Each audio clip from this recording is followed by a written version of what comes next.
This episode is brought to you by Amazon Prime. There's nothing sweeter than baking cookies during the holidays. With Prime, I get all my ingredients delivered right to my door, fast and free, no last-minute store trips needed. And of course, I blast my favorite holiday playlist on Amazon Music. It's the ultimate soundtrack for creating unforgettable memories. From streaming to shopping, it's on Prime. Visit Amazon.com/Prime to get more out of whatever you're into.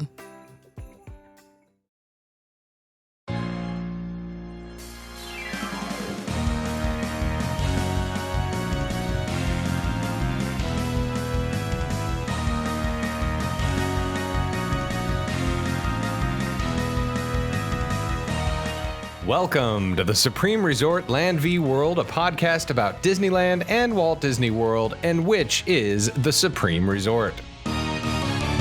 Each episode, we will discuss and explore each resort ride by ride, land by land, park by park to determine which is better.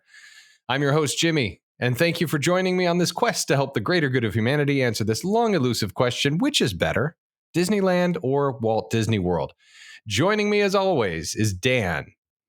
Hi. To clarify, I'm Dan from Dan Hates the Beatles. We're back, baby. Dan Hates the Beatles, / Starring Dan the Hates Doors. the Doors. I don't know how I feel about the Doors, but that's what we're covering now. It didn't sound like you hit. Well, I can't. Oh, wait, you can't talk yet. That's no. Eric. Oh, no. I broke the rule of podcasting. The one rule. The one rule of podcasting. Hi, guys. Hi. Hey. Oh, wait. Boop, boop, boop, boop, boop, boop, boop, boop, boop, boop. Breaking news. By the time you hear this, it'll be very old news, but it's never stopped us before. As of April 2nd, 2023, Enchantment is gone forever. Oh. Starting April 3rd, 2023, Happily Ever After is back in business one day later. Also, on April 2nd, 2023, Harmonious is gone forever, as are those permanent barges that are eyesores and block all the views. They're gone. I hope they light them on fire. That'd be awesome. Oh, yeah. April 4th, 2023, Tron Light Cycle Run opens to the public. Grand opening April 4th, 2023. It's official. Soft openings in March. They're going to kick Josh tomorrow off of it. That's right. He's been on it since October. See, Chapek comes back and Iger comes back and he says, get rid of those barges. We don't need IP.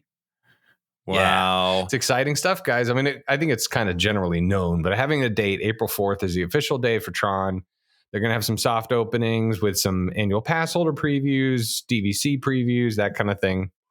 So it's exciting. It's going to be an exciting March, spring break, baby. That might change it. I'll be in Vero Beach for a few days at the end of March and beginning of April. Ooh, your DVC. We were going to go, burning some points. One of the properties you can always get. That's right. And we were going to head over and do a Universal Day, but if we can see the last performance of Harmonious. I can meet you there. I can do your vacation plan if you'd like. There you go. Jimmy, buy me one ticket. There's two of you. Well, one ticket for each person. You got to do park to park, though. You got to do park to park. Oh, there. Yeah, of course. All right. It's time for the mailbag of mail. Hi. I guess it's still technically my segment, but I don't have the thing that we're doing, and Jimmy does, or maybe I Eric sure does. do. We Jimmy have some does, new reviews. This is the mailbag mail. Take it away, Jimmy. We have new reviews from Apple Podcasts. This one is from DoBear8. DoBear8 says, "Listen on the John. You won't be disappointed." They go on to say, "How did they know? The guys have such insight into their demographic to know when and where we're listening." But seriously, their good rapport and lively discussions always brighten my day. I don't go to the parks as often as I'd like, so keeping tabs on the news and park updates keeps me in the loop. I could do with some of the creative bits, Asher, but they try new things. What? And that's commendable. First of all, Asher's not a bit. Asher is very clearly a real and cool 10-year-old. Yes, by the way, let me reread that. I could do without some of the creative bits, Asher, but they try new things. That's commendable. It's quality listening and enjoy eavesdropping. I think it's meant eavesdropping in on a conversation between these friends. That's very sweet. That's very nice. Dan, yes. there's somebody tugging on your sleeve there. Oh, yes. Oh, hey. Mm-hmm. Speaking of that. Web Slingers is basically Midway Mania for kids who are real and cool like me. It's true. Yeah, it's a fair statement. Okay. MLEE Morse says, oh, by the way, 5 stars.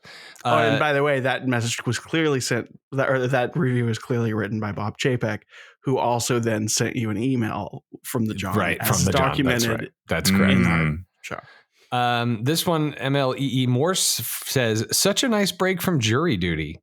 Instead of picking up an old issue of Popular Mechanics to keep me awake in the jury waiting room today, I popped in my earbuds and listened to your episode on the case of Disney CEO. While I still don't know what the gear of the year was in 2002, it was worth missing out to be able to hear all of your thoughts and conjectures on the big Bob switch. I was already stoked to know that Iger was back at the helm, but became even more invested in the saga after listening to and dreaming about what might be coming down the pike. Thanks for laying some of the backstory and for giving significant consideration to what possibly lies ahead. The icing on the cake of it all, Dan's ratio of negative to positive comments about life in general was finally all about 1 to 4. Much more enjoyable than normal. Okay. 5 stars. Wow. We're keeping track. We have one more from Ewok Evo. Genuinely one of the best podcasts out there. I genuinely love this podcast. The traditional Versus episodes are fantastic Disney Parks content. The banter episodes bring out the hosts' personalities. The parody episodes are hilarious. The Dirty Yellow Strap episodes are truly creative and hilarious. The takes are nuanced and well-researched and thought out. Oh, and the ongoing appearances of the real and cool Asher Kid is a great addition to an already great podcast. So Ewok Evo and Dobear 8 disagree on Asher. Fight. One for each. Asher is very cool and very real, and he will stick around, evidently. Jimmy, have you checked your email recently? I closed it so I could have all the... You might want to I just want to make sure we're all up to date, maybe. Okay, maybe there's some recent updates. Recent mail. While I'm doing this, Eric has a scientician spotlight before we get to the main topic. Before we close that mailbag? Well, do we want to close the mailbag then? Scientician spotlight? Some science might fall into it, but that's okay. If you apply radiation to it, it'll turn into something else. There we go. And that's science too. Science on science. Welcome to the Scientician Spotlight. I'm Eric, and I'm a scientician. Yeah, you are. Where does imagination reside in the brain? Famous scientician Albert Einstein often described his process involving thought experiments. He would consider a problem visually and manipulate that visualization in his mind before ever setting pen to paper. Many talented artisans can visualize a piece before it begins. Musicalians sometimes imagine their work, plotting it out even in very complex orchestrations in exquisite detail, all in their minds. These folks are using their imaginations, folks. Odd sentence there. Imagination is an amazing tool so complex that no other being anywhere has ever thought of it. After all, if dolphins could imagine, they would have taken over by now. Same for aliens. Stupid, unimaginative space aliens. Anywho, that's me straightening some paper. Okay. Yep, clearing up. Imagination is a marvel of our massive but compact brains. Many have tried to tie down imagination to one particular region of the brain. You may have heard of the whole left brain being logical and right brain being creative. That sounds great, right? But it's wrong. The human brain's vast capabilities cannot be tied down to one particular region versus another. Instead, it requires networking between myriad regions. Imagination can involve memory, visuals, audio, olfactory, touch, emotions.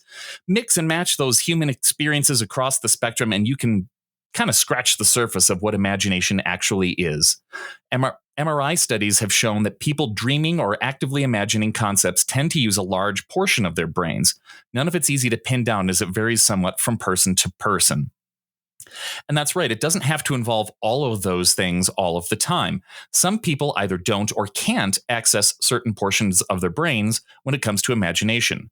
One somewhat well-documented phenomenon is called aphantasia. People with this condition. That's the name of the movie. Yeah, it's the critical response to it where they said, please don't put that on in our theater. They didn't like that. No. Yeah, they didn't. No. Took a special projector and everything. Yeah. By the way, I got something to share. This is Einstein the dog from Back to the Future. Oh, yeah. Okay. Oh, in the driving DeLorean. the car. Oh, Yeah, the door's open. And there's little flames. Well, thanks for that picture. That's great. You're welcome. Not where very the hell pleasant. is he? When the hell is he? Oh, That's true. I like it. Marty, you got to do something about your kids. I know pop culture from There we go. other decades. Well, people with aphantasia cannot or have great difficulty imagining visual imagery. Some cannot pull up some other people can't pull up memories or imaginary scents, sounds, and emotions. This doesn't mean they're unable to experience or appreciate something like music firsthand. It doesn't mean they can't be successful in life. Many people live most of their lives without any awareness that other people around them can do these things that they cannot. One thing that has actually kind of driven some of this lately are communities like Reddit, where people have been sharing stories online and they start to connect over these issues. People who say, when you say you imagine a song, do you actually hear the song in your head? That's so weird. I can't do that. And other people say, I can't do that. Well, I can't. Like, these things are going on all the time. So maybe we'll see some more serious research as we go forward. One thing we cannot count on is the so-called Imagination Institute, as we will discuss. Their research has been notoriously spotty. But keep on dreaming, folks. As Sherilyn Silverstein wrote, if you can dream it, you can do it. Excuse me, that was Walt Disney who said that? How dare you? Well, that's very nice, Eric. I hadn't ever thought about that imagination is unique to the human race. It might be. I don't know. Yeah, well, we don't know. Before we close up the mailbag, I got an email from Bob Chapek just now. Oh, did you? Uh-oh. It says, are you guys recording right now? I'm still on the John, by the way. So it could be that John, or that one of those reviewers was in fact Bob Chapek. I mean, I think the evidence is very apparent. Huh. All right. Yes. Well. All right. Up, zip it up. There it goes. Okay, so ladies and gentlemen, boys and girls, thank you for joining us on this very special episode of the Supreme I think you Resort. mean friends. Friends, that's right. Thank you for listening, friends. This is a unique, very clever versus episode. This is the case of the institutes, Imagination v. W.E.B. The Imagination Institute, of course, is the home of Journey into Your Imagination. And the Worldwide Engineering Brigade, also an institute, is the home of Web Slingers, a Spider-Man adventure. Mm-hmm. So Eric will be arguing for the Imagination Institute and what it houses. And I will be arguing for W.E.B, the Worldwide Engineering Brigade, and what it houses. And Dan will be judging. Yeah. Are you guys ready? Yeah. I'm ready.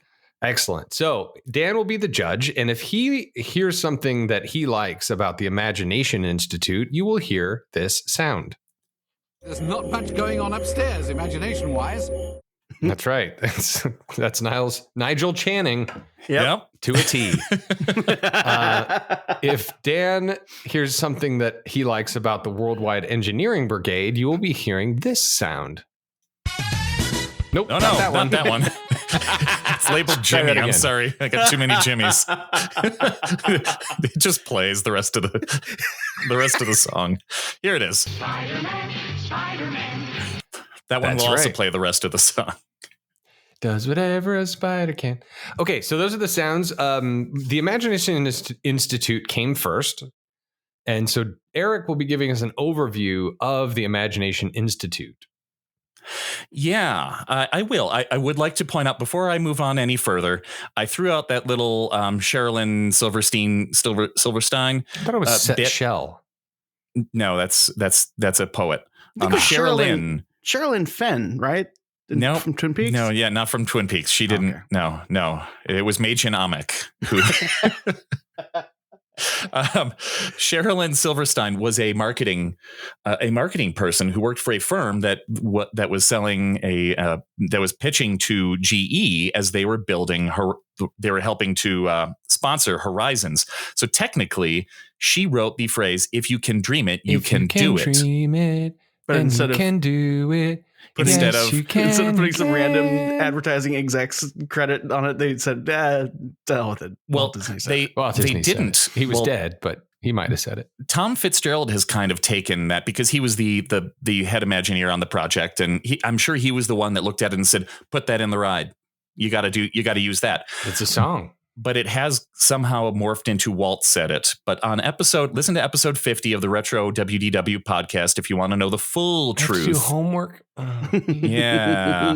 They have a great interview with her because that's one of those enduring mysteries. Who actually said it first?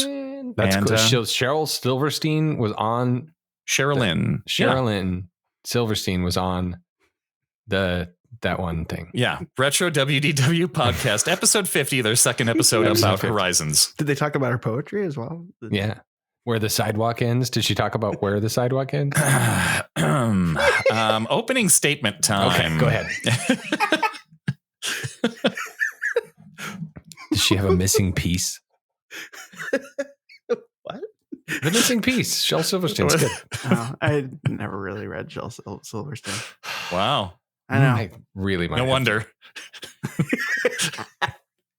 Journey into Imagination with Figment, not Journey into Your Imagination, we'll get there, is not a great ride, but it could be.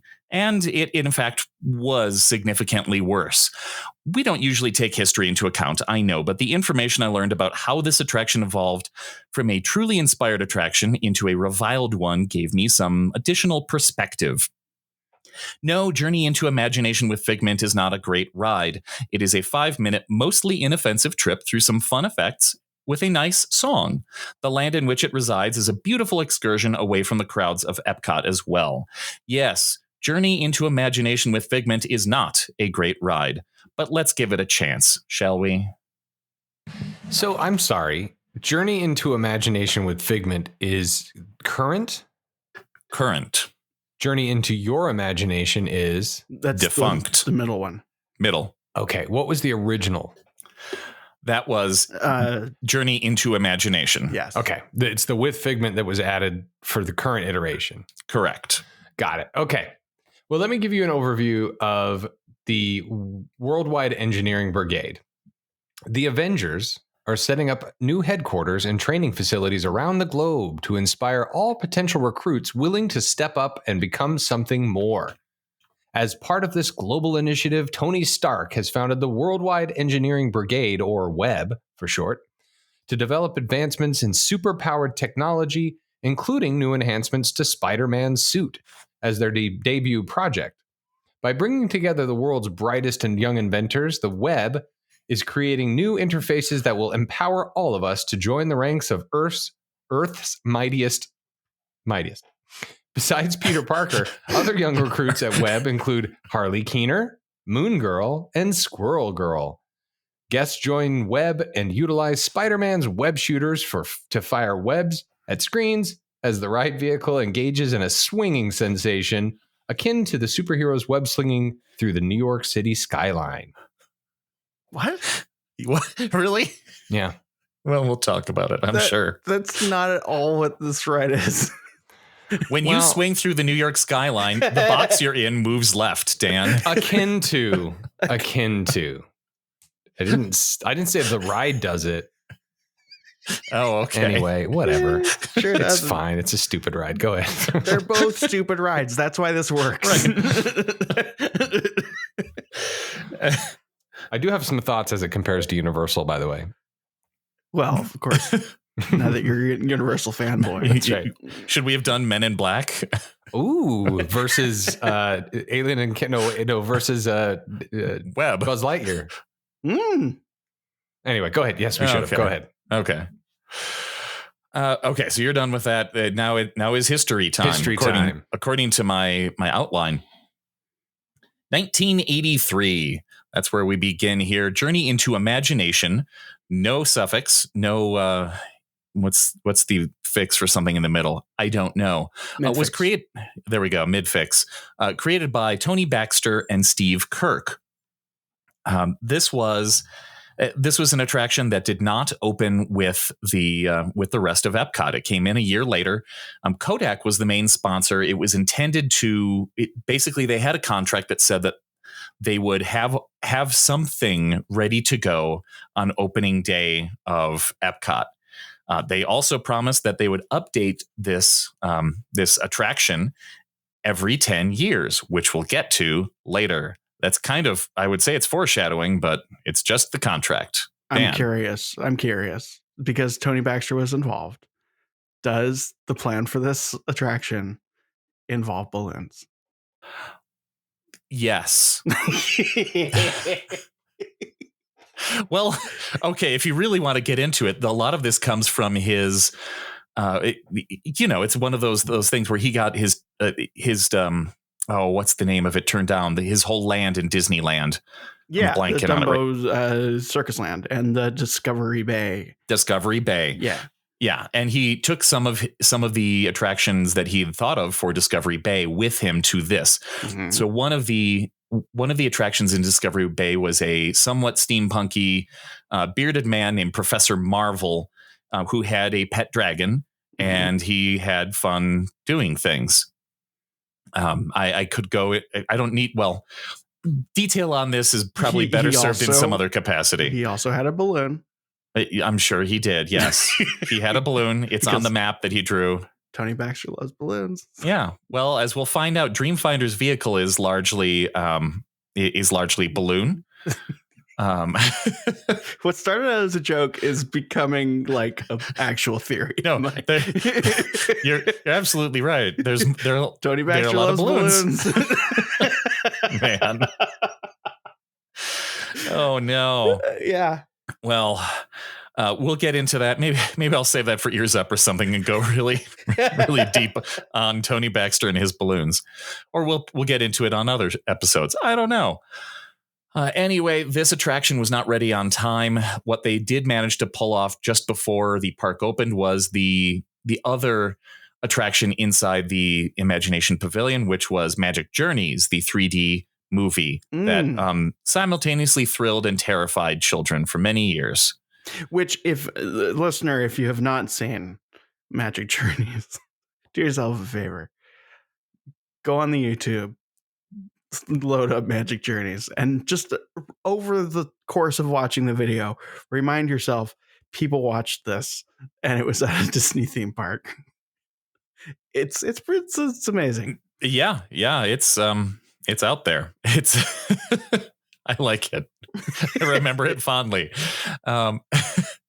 Anyway, a year later, they opened up the rest of the pavilion. They had a lot of it done. It just wasn't quite finished yet. They needed more time.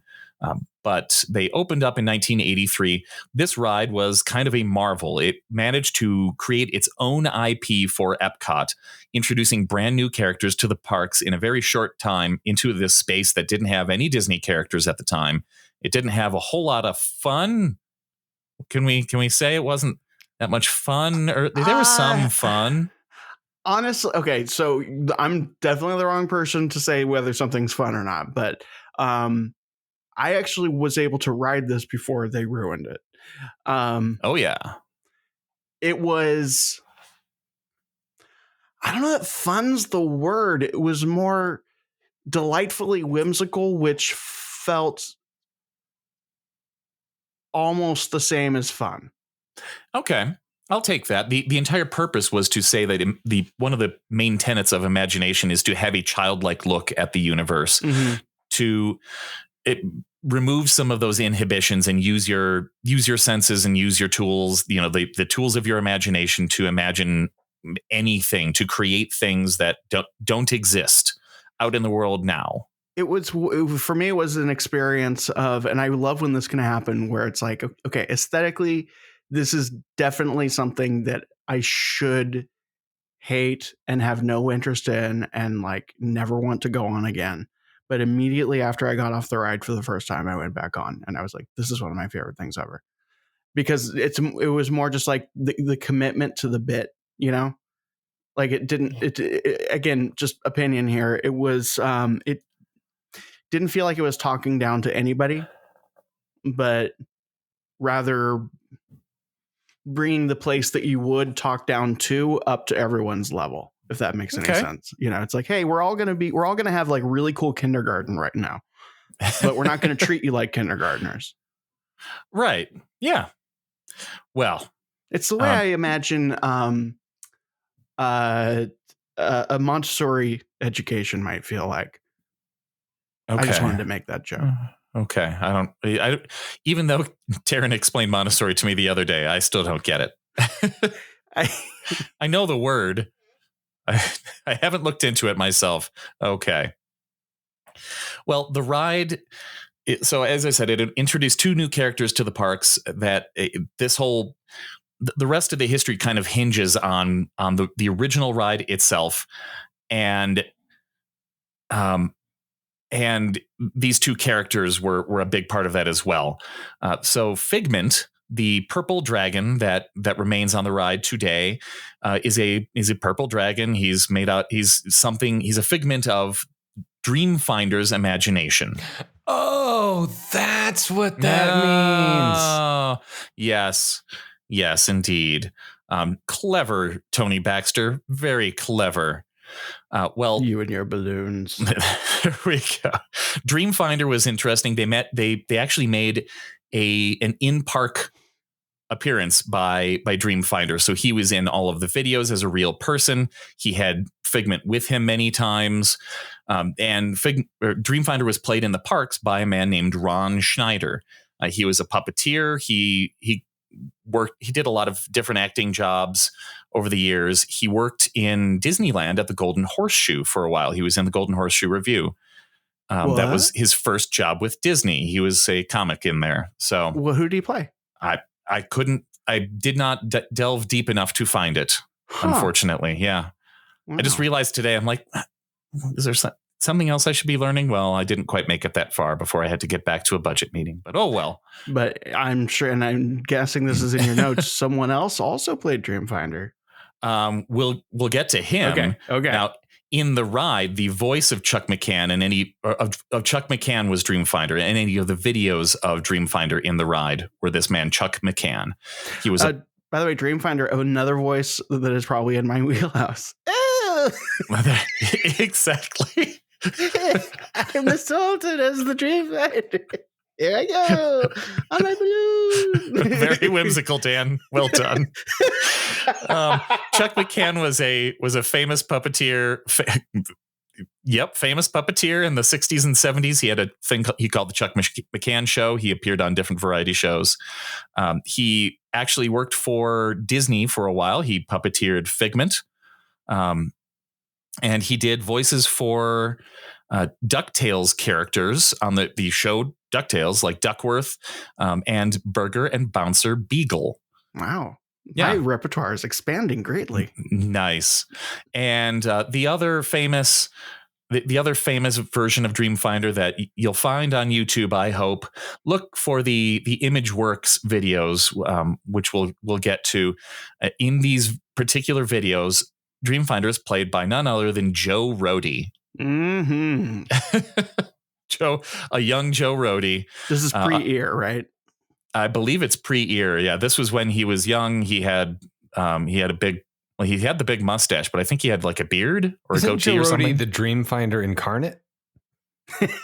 he kind of is. Yeah. Figment was when he was seen in public, was a puppet that would be on Ron Schneider's arm. So he had this puppet set up where you could see this hand hanging down that was holding on to the puppet, but that was false. His hand was inside Figment. Sorry to ruin it for you kids. But so in the parks, he was voiced by Ron Schneider as a ventriloquist act. In the ride and in videos, Figment was voiced by Billy Barty, who is a big time actor starting in the 30s and a huge dwarfism advocate. So just Eric, in everything. When I heard that they're bringing Figment back, that means that he's going to be voiced by another ventriloquist with another puppet. So that was what I was going to bring up is that Figment's appearance in the park was as a tiny dragon that fits on a man's arm. Exactly. So to have a walk around character be the one big announcement of what you're bringing to Disney World, in addition to like the Hatbox Ghost. Yeah. And it's like a 6 foot tall dude walking around that doesn't talk. Exactly. Figment. That's what I mean, Figment can change sizes. We've seen that in the ride. That's true. canon. That's fair. It's like Ant-Man. But it probably not the same cute that we're looking for. To finish up, I'm going to have a prediction. Okay. Scott Lang's going to die in Ant-Man Quantumania. And Cassie's going to take over as the new Young Avenger. That makes sense. That's my prediction. Okay. You've heard it here first. Go ahead. Yeah, I could see Paul Rudd being done. He's like, okay, so. I've done enough. They're building up the Young Avengers. I think it makes logical sense that he sacrifices himself to stop this version of Kang. But they've got to get to the event. Well, I guess the Avengers are probably going to be in the movie because it's been too long since we've seen them. Not in this movie. I think they'll be in special appearance. Maybe. You know what? I think who we need to play Ant-Man is Josh Gad. All right. Well, the current voice of Figment is Dave Gells. Yeah, this is in the current ride. You might recognize Dave as the voice of Gonzo the Great. That's officially. I gotta apologize for everybody, including myself. It's officially the most obscure reference that I've made on any podcast. You like it? It's funny to you. I'm proud of it. I'm proud of it in some ways, but I also need to apologize. And Eric, I'm sorry, and I'm not going to explain it, but I'm delighted by it. Fantastic. I'm apologizing that I'm so delighted by it. Oh my! What's wrong? Okay, Jimmy's gonna fall asleep before the show is done. It's possible. It's late where I live, and I'm tired. But go ahead. Okay, Dave is the voice of Gonzo the Great, Dr. Bunsen Honeydew, and many other Muppets and Henson characters.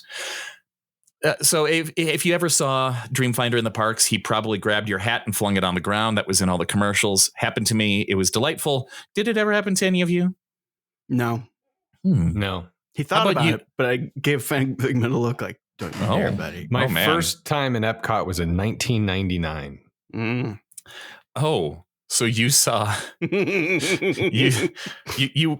saw and probably weren't appalled by the other journey. That's right. Okay. I don't remember. I don't think I did that ride, but go ahead. Okay. Well, the original ride was about 12 minutes long. I won't get into the huge amount of detail that's in it. A little, because this is important later. The central piece of this, you start out they're essentially omni-movers, but there are 4 of them, and they're all linked together, so they can move, start, and stop like a train separately. Yeah, like a train, and they can turn together. So you go off in this group of 4, and you start that. Guardians of the Galaxy Cosmic Rewind. Whoa. Yeah, I guess. But you get into the roundabout where there's a circle theater, much like the Carousel of Progress. And when you find Dreamfinder, his ship stays with you. Part of the set rotates with you through the other sets. It's a really cool effect. It was very effective. It was really cool. Really, I mean, you learned more about this character because he stuck with you the whole time. This animatronic on this giant dream machine. And it was a beloved attraction. And if you want to look at it, there are plenty of videos out there. So look some up. Next door at the end of the ride was the ImageWorks lab. Also important for this. It was kind of like a Communicore or Innoventions place, but with fewer sponsored attractions. They had a lot of really interesting, certainly at the time, interesting components like blue screen. You could have a live blue screen group of people in a video where things happen in front of you and behind you in the movie. And in all of the videos, when the Dreamfinder appeared, usually in a different character, he was Joe Rohde. Oh, played by Joe Rody in those. I got to do this once. It was amazing. And I probably just stood there for most of the time because I remember my dad having to like mime what I was supposed to be doing from the side. I'm like, oh, okay. Just staring at the screen in awe. I loved the Rainbow Tunnel thing. That was really awesome. That's a huge icon for the park. Did you remember the giant pin table? That was very much like the stuff the tiny ones you see at Sharper Image. Yeah. Yeah. I mean, the whole thing was very much like, any sort of, a lot of big cities have their like kids museums, you know, and it was all this, it's all the same crap that they've had in those areas since, 1978, 83, that time period. It even not updated. It's like, hey, I remember that. It's cool. Yeah. Oh, yeah. Yeah. And that's it. It wasn't the most amazing stuff, but it was a whole bunch of really cool things all put together. I want to point out that you could draw on a screen with a stylus. Mm-hmm. It was the first time I ever saw a stylus, and my computer didn't even have a mouse at home. I had a computer that was a keyboard and a dot matrix printer, an Apple IIc. That was sort of the promise of Epcot, and it lived that sort of innovations kind of promise of this is what's coming in the future, and they were right about all of it. Oh yeah, definitely. Green screen, blue screen before Lieutenant Dan. Right, and it was accessible to everybody walking through. It was in a theme park where thousands of people saw it every day. This was also the debut of a Sherman Brothers song called One Little Spark. It was used throughout the ride. Yeah, there was the main theme, another one of those that they changed and adapted to different themes based on, we're talking about scary stories, so get the theremin in there. And, it's another very versatile Sherman Brothers song, another very beloved song. Now, we've got all of these beloved things in a great attraction that everybody is really excited about. So let's get to the mid-90s. In 1995, Disney went to Kodak and said, you said that you're going to update your ride every 10 years. And Kodak said, no, you said we were going to update our ride every 10 years. People don't make film anymore. That's basically it. Their profits were tanking because of digital cameras. And Disney hadn't really pushed it at the initial time when it might have been a little more appropriate. If they had brought it up at 8 years, they probably would have been fine. Like, hey, you got 2 years, get an update going. As it was, that meant that Kodak really couldn't afford to pay the bills. And there were so many robots in this ride, so many cars, so many moving things, so many props. Part of that contract is maintenance. It's more than just build us a new ride every 10 years. It's also maintenance. They're paying millions for that portion as well. And Kodak said, we're not going to do it. We can't afford it. You want us to keep paying for the ride, you got to make it cheap. So they honored their contract. That's why they made it cheap. Oh. Yeah. I thought it was like, I was predicting that they would like rage quit the whole thing and be like, okay, fine. If you're going to be out of this, we're just going to make it worse. And then we'll show you. Well, not everybody's that petty, Dan. Disney really wanted the money. I mean, it's the 90s. Why not? Let's get more cash in. And then on October 10th, 1998, the ride was shuttered and construction began. 1 year later, almost 1 year later, October 1st, 1999. It's an unfortunate anniversary. It's Epcot's 18th, and it's the day that Journey into Your Imagination opened. The attraction was themed, instead of using Dreamfinder and Figment, it was themed to the attraction next door in the theater, Honey, I Shrunk the Audience. Very popular attraction. So they took in that attraction as you're going in, and part of it, this is the Imagination Institute that's giving awards to Wayne Szalinski. Dr. Nigel Channing is in the video. Well, they took Dr. Nigel Channing, the amazing character that he was, and put him into this ride. as you come in, you're in the lobby of the Imagination Institute, and you see Eric Idle's character, Dr. Nigel Channing, who is now the host of the pavilion. The point of this ride is you're coming in to see a demonstration of the imagination scanner. By the way, probably not a long negotiating process with Eric Idle, right? Probably not. Ring, ring. Hey, Eric, we have a job. I'll take it. Yeah, I'd like to. I wish I knew a little bit more of that story of, did they just film this stuff and go, hey, we're doing something next door? I can't remember when Honey, I Shrunk the Audience opened up. I don't know when it opened up at Disney World. Yeah. Well, the ride is taking you through this imagination scanner. They're going to show off some of the Imagination Institute. In the early scenes, we find that, wow, lo and behold, you don't have any imagination at all. And that's the point of the sound. People were infuriated that Eric Idle would insult you in the first moments of this ride. Uh-oh. This just in. Uh-oh. Honey, I Shrunk the Audience. Opening date, November 21st, 1994. Oh. Okay. Well, Closing then they brought him back. May 9th, 2010. Yeah. It's staying up for sure. Yeah. All right. Well, thank you for that, Jimmy. But yeah, the rest of the ride is zany scenes that show us idiots how to imagine stuff. There's almost no Figment. There's a tribute at a couple points in the ride. That's about it. And thus, we have taken a ride that was beloved and had great characters. We've removed both of those characters, inserted another character that insults you. On top of all that, the ride itself was reduced from 12 minutes to 5 minutes. Mm-hmm. The ride track was butchered. They removed 35% of the track, including a portion of the Circle Theater, or the Circle... the rotating circle track thing. Yeah. They took 35% of that away, which reduced the need for ride vehicles from 80 to 32. Ooh. Oh my God. It's still a 5-minute wait. Right. And the ride now starts partway through the turntable. It takes you in partway, and then you go through, the track differently.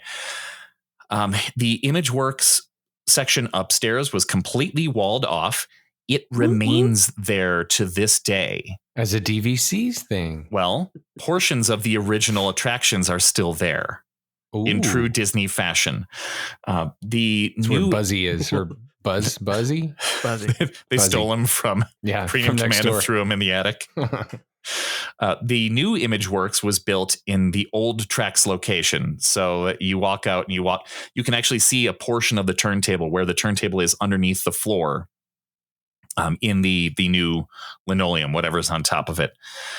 So Imagineer Tom Fitzgerald was given this assignment and was not given much to work with, and it shows. He did what he could, people. So we cue the next iteration because people were not happy. You take a ride, you remove characters, you remove most of the ride, you change the entire feel of it. In some ways, this was Superstar Limo East. Right? Because it was only around for like a very short amount of time. There's your episode, Dan. Well, yeah, found it. It closed 2 years later on October 8th, 2001. Yeah. I don't think Superstar Limo didn't make it a whole year. No. But that's still, that's the best analog. By Disney World numbers, that's a very short amount of time. Yep. I think don't keep anything open. There are some shorter ones. There have to be. Journey into Imagination with Figment. Don't keep anything open. Well, there we go. Because of all the negative feelings about this, Disney said, okay, fine. And they gave Tom Fitzgerald some more money. What he came up with, he unveiled in June of 2002, so way less than a year later. Pretty quick overlay here. But he considered the history of the ride and brought in some of the things people liked. Nigel Channing is still there, but he now has help from Figment. So they re-recorded Eric Idle yet again. So Figment is now a part of the ride. He's in videos with Nigel Channing as a 3D animated character. He's talking to people. He's in an animatronic in the ride. We'll get all into that in the ride portion. shortly after the experience, long after the experience opens up, 2016, they opened up a portion of the old ImageWorks area that is now the DVC member lounge. So that's upstairs. You can go up there if you're a DVC member and enjoy it. I haven't actually been up there. It hasn't been open. There's a soda fountain. They have snacks on a cart. It's not like unlimited. They bring it around and they give you one. But you can charge your phone. Here's your snack. Exactly. And you can have unlimited soda refills, that kind of thing. Okay. Nice. Free napkins. It's basically that's the draw. Free napkins. Free napkins. Sweet. They have Taking hand those sanitizer home. and wet wipes. Okay. But yeah, and some portion of the original ImageWorks still exists behind that wall. There you go. Just like Cranium Command, just like Kitchen Cabaret. Right. Just like so much of Disney World. That's right. Oh my goodness. Yes. Put a wall up. What a rich, if they could have put a wall up around the Odyssey, they would have done it. Yeah, good point. But they use it for the festivals and stuff. True. So. Yeah, they found something to do with it. Anyway, that is the storied history of Journey into Imagination with Figment. Take it away, Jimmy. All right, buckle in. The history of the Worldwide Engineering Brigade. It used to be Bugs Land.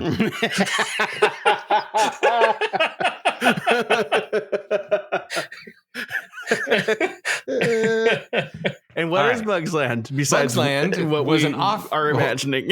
Hold on.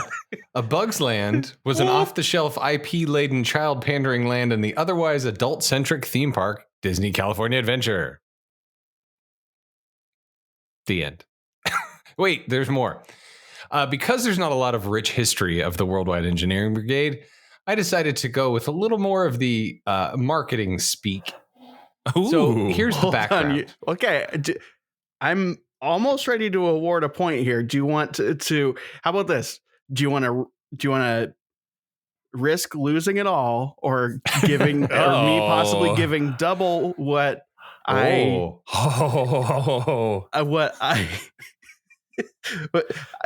number that I'm not going to disclose? You could possibly double whatever that number is if what you're about to say doesn't make me angry at the Walt Disney Company. Or you can just take whatever the number of points or point is before beginning. I'm going to risk it. Okay. I'm going to risk it. Let's this was not written by the Walt Disney Company. Okay. Here's the background. The Worldwide Engineering Brigade was established by Tony Stark following an attack on his Stark Expo in Hong Kong following 2010. The group was made up of young engineers who he set up in an old Stark Motors building within the Avengers campus of Orange County, California. The group was provided support by different Avengers related groups, including Scott Lang, who supplied them with PIM particles in an incident which destroyed much of their labs, causing Tony to force Scott to help them clean up. Scott's daughter Cassie was a member who worked with PIM Technologies to create the PIM test kitchen on the campus. And then there was an open house incident. At an open house, Peter Parker was set to present Webb spider bots and web slinger vehicles. The spider bots, however, began rapidly duplicating and threatened to destroy the campus. Peter switched into his Spider-Man alias. Wait a minute. And recruited attendees of the open house to board the web slingers and travel throughout the campus Utilidor system to fight the spider bots. After traveling through PIM Labs, the Collector's Fortress, and the Avengers Quinjet Bay, Spider-Man and the guests defeated the robots. Following this incident, many campus residents were furious at Peter Parker. Cassie organized for a web meal at the PIM Test Kitchen in which she promised Wasp that Peter would not attend. So it's part of the theming is that we're in Anaheim. Yes, we are in the Avengers campus. Listen,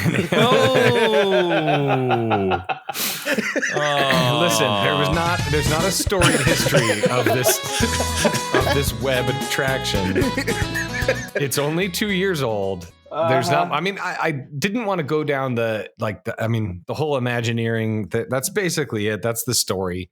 Well, okay. I will reinstate the 1 point because this one is At least a lateral move from the history, where the other one I can't say something that positive in relation to the history. Okay. Like this one, even regardless of how the Journey into Imagination starring Figment, how well that does or my feelings about it, it is clearly a downgrade where this one is not. That's fair. I think that's fair. It's a lateral at best. Yeah, I suppose. Yeah. All as right. opposed to a downgrade. All right, Eric, the Q. The Q. We'll get into the land at the end here, but many people will recognize the glass pyramids of the Imagination Pavilion. So if you head inside the fountain, or the waterfall that flows up. Oh, sure that does.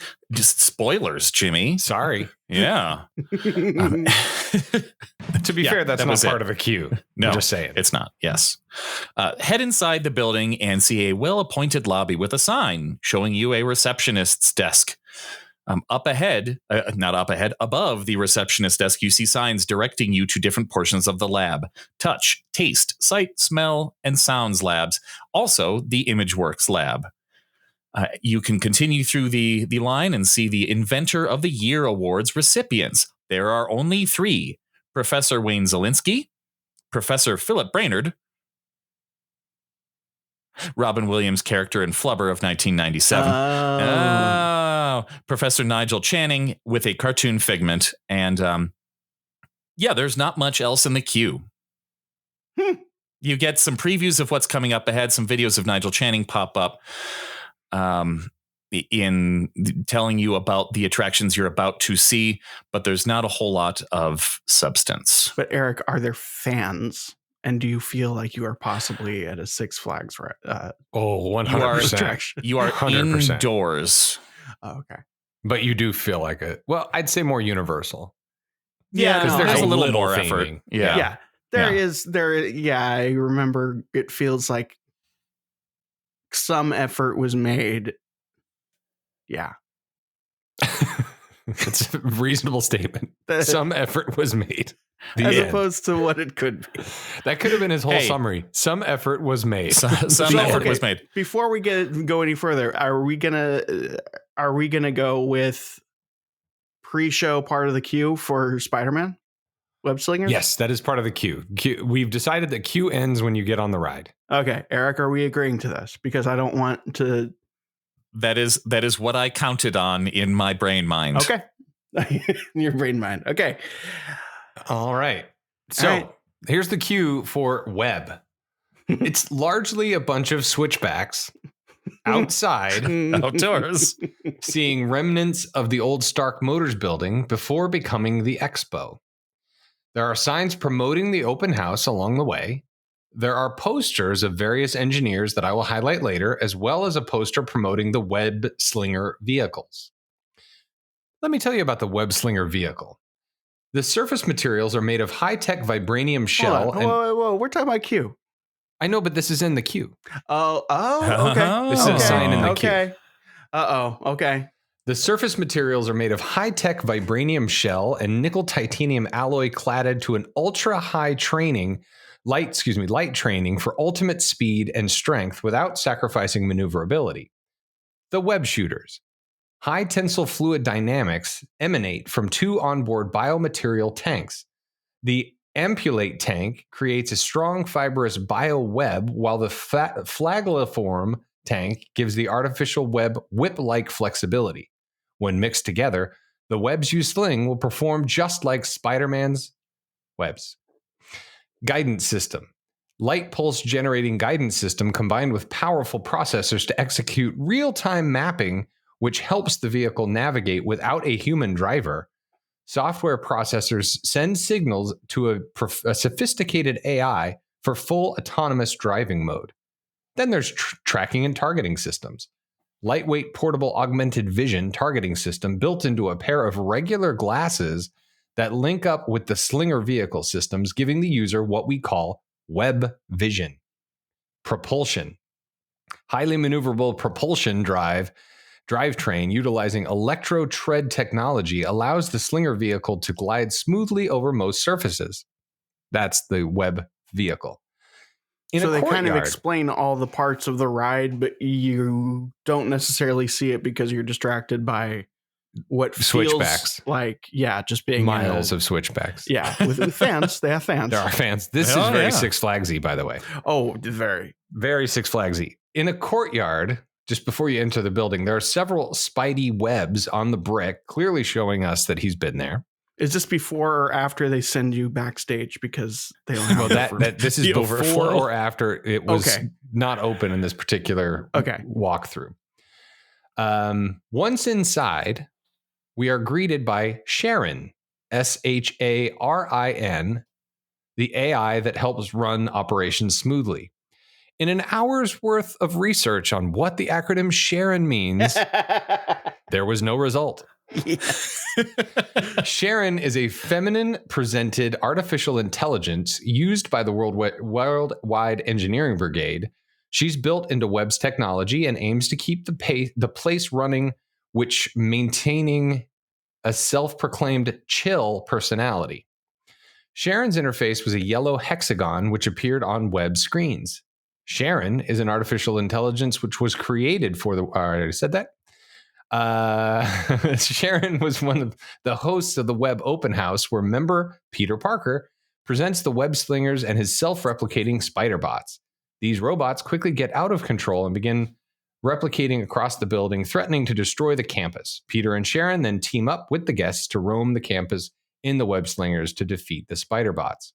Now, here's several Easter eggs you can find in the queue. There are various references to the building's previous usage as a Stark Motors factory. Most notably, outside the building are parking spaces of Howard Stark, Peggy Carter, and Edwin Jarvis. Other members of WEB include Harley Keener from Iron Man 3, and several characters who were not integrated into the MCU at the time of the attraction's release, such as Lunella Lafayette, aka Moon Girl, from the Devil Dinosaur property, Doreen Green, aka Squirrel Girl, and Swirl Girl would be different. Squirrel, that's right. And Onome from the Black Panther and Fantastic Four Future Foundation properties. The lockers reference additional members, including the likes of Miles Morales, Gwen Stacy, Anya Corazon, America Chavez, Rick Jones, Amadeus Cho, Bruno Corelli, Cassie Lang, Dante Pertuz, Grizzle Ramirez, Riri Williams, Sean Lucas, and Takeshi Matsuya.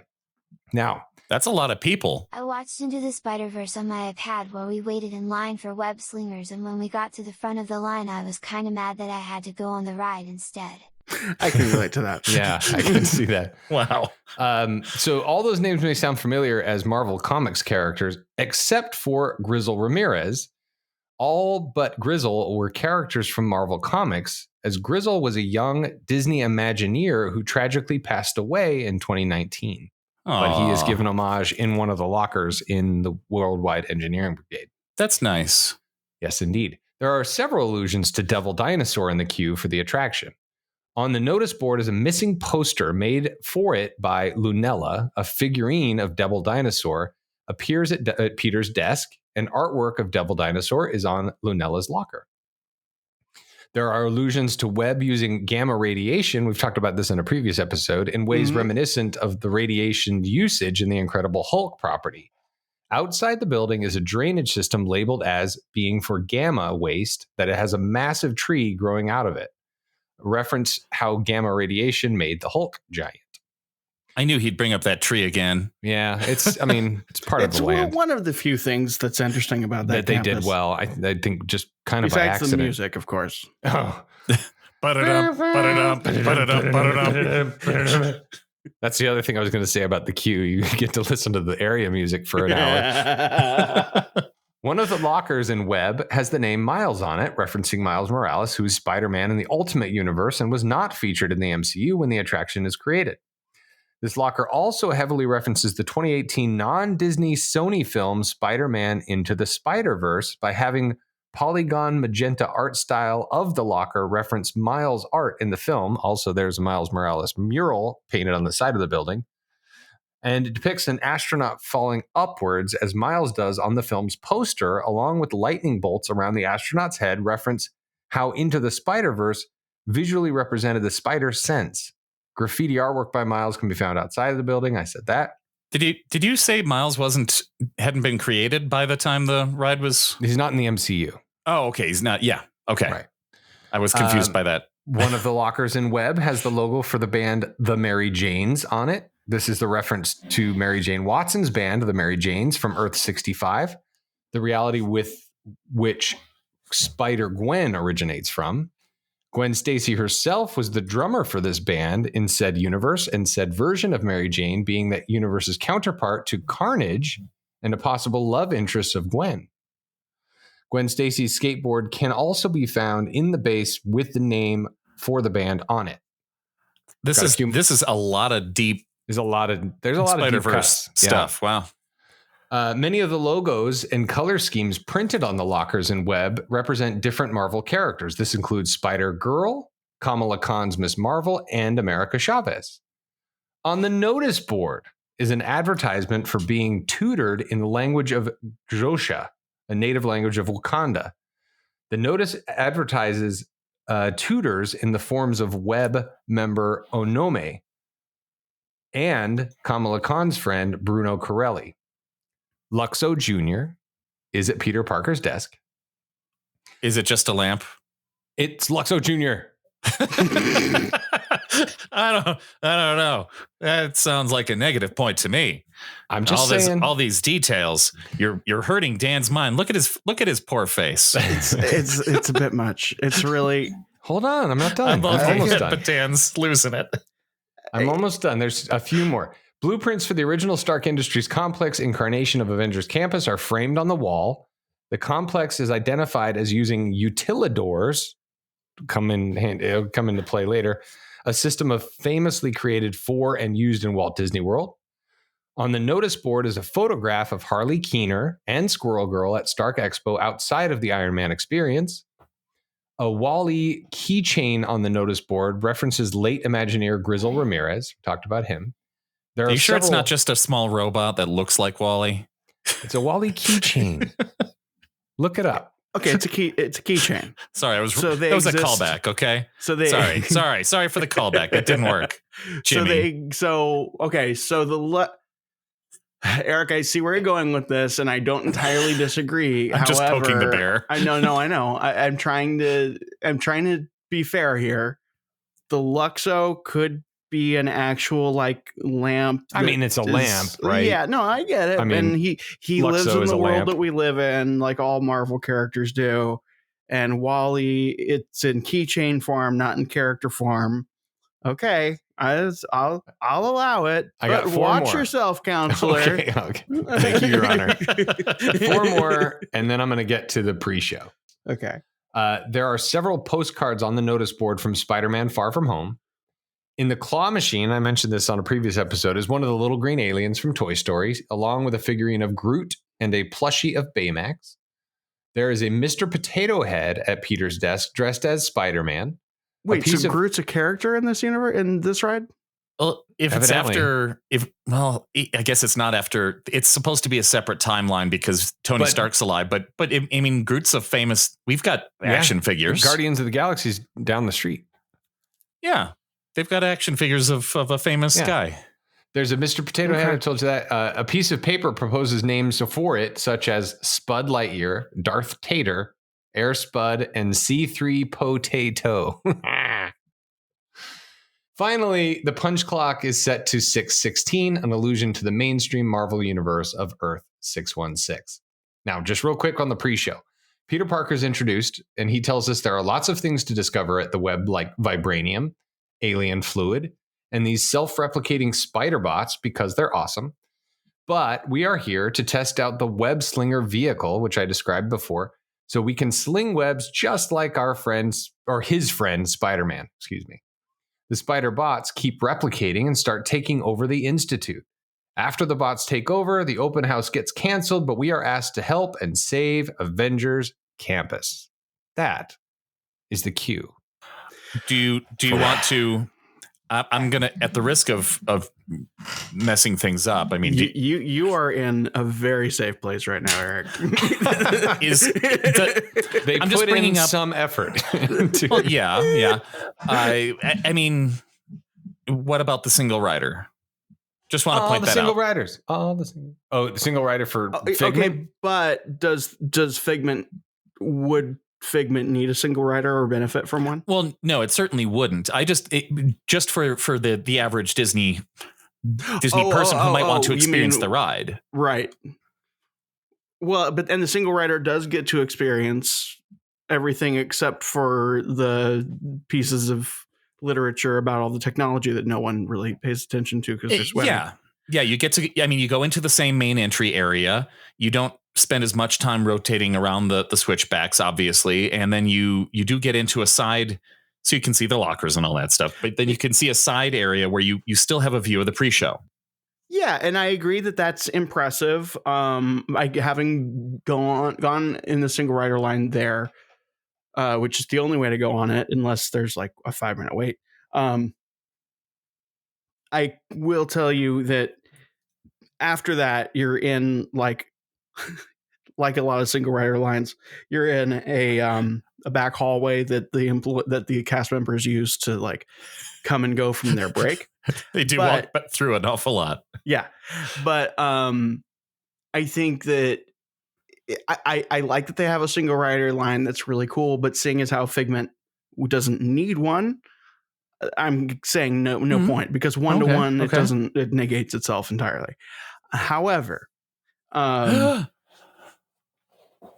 he's arriving at a decision. You can see it on his face. Oh God, I don't want to encourage some of this. Okay, they tried, and I'm very glad they tried. And I imagine that here's where I'm stuck, is that there's so much of this stuff. I think too much, but I'm gonna assume that your average Spider-Man super fan will find all of that to be the only interesting part of the entire experience. So, point for that. Spider-Man. But I can't do more than that for that, because it's too much. And it's almost like someone said, hey, you know what they did over at Guardians with all the references and all the stuff? Do that. And they hired somebody who has no idea what Imagineering or Marvel was. And they were like, more. Let's put more in. Let's put Aunt May's like grave in there. Like, she's not dead. Hell with it. Kill her so we could put it in. And a point for having a pre-show. Okay. Whoop. Spider-Man. And then a point for Figment for knowing what ride it is and not doing any of that crap. There's not much going on upstairs, imagination-wise. Okay. Jimmy, I think you muted. The thing that surprised me was that, at the outset, and you've been on this ride more times than I have. Mm-hmm. When you talk about the queue, you're like, it's switchbacks. It feels like Six Flags. There are fans. But when I started digging into some of the detail and watching these walkthroughs and reading these posters and getting into more. So my point is, and I appreciate the point and I'll accept it. My point was that most people wouldn't notice all these things. So, so the fact that they're there, the fact that they add nuance, that's what I love about Disney parks. And dare I say, it's what we all love about Disney parks, is that detail that if you don't know, it doesn't impact your experience. Yeah. But if you do know, it makes it that much better. Well, I agree. But I think in a lot of cases, what ends up happening is there's like one of those things where, and I've referenced this before from Red Letter Media, it's like, you might not notice it, but your brain did kind of thing, where it's like, this place feels so rich and interesting, and I can just it feels like I'm in a place with an actual history rather than a history that is like, look at this.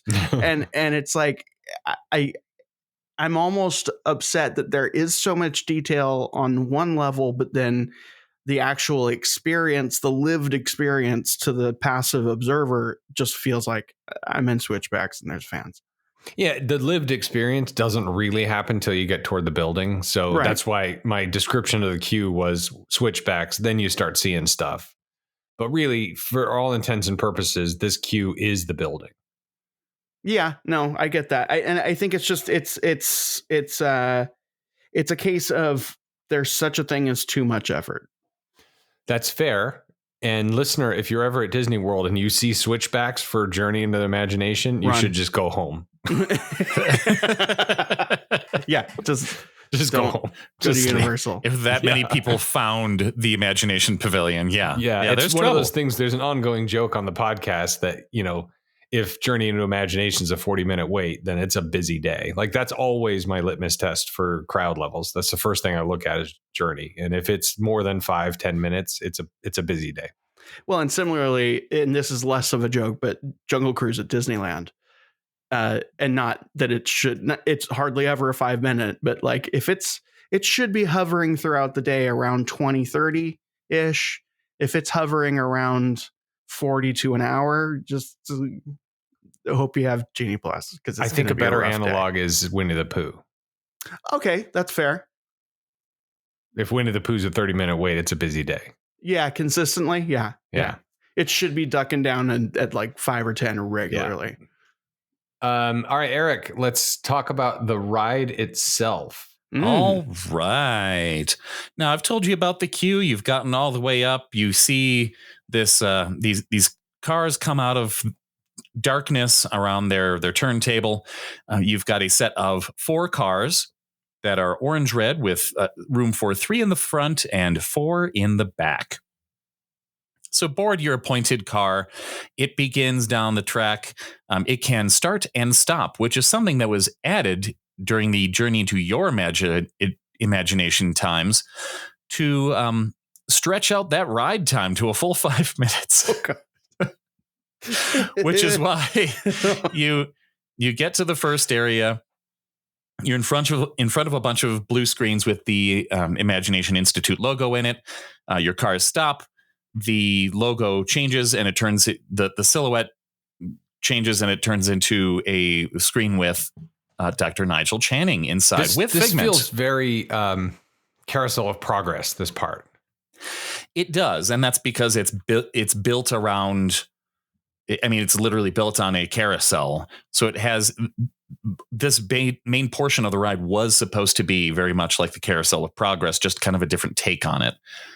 So it should feel like that. And the rest of it is a lot more consistent movement through a track that winds through things. But at the beginning, you're still on that turntable track, just not as much as you used to be. But it doesn't turn, or does it?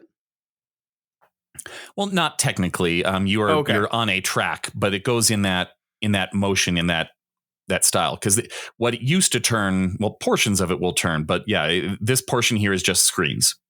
So it's a whimsical moment of silence for the better thing that is no longer with us.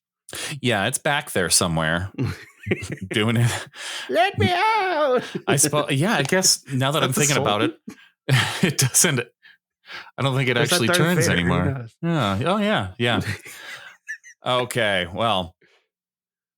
You're there. Figment is there. Nigel is embarrassed that he's interrupting the show, and Figment tells you about the senses that you're going to experience, and they're going to kickstart your imagination. I gotta say, I do not, and I don't know if this is going to be a point or not. I don't know where this is going to go, but it pisses me off that Nigel Channing isn't delighted by Figment the entire time.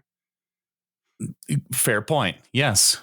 Like, he should just be like, oh, and here's Figment. And we all love Figment. Remember when Figment wasn't here and you all he's kind of annoyed by him, isn't he? Yeah. He is a little more abrasive in this version of the ride. Before, he definitely had more of that childlike whimsy. Here in this version, he is more of a mischievous scamp.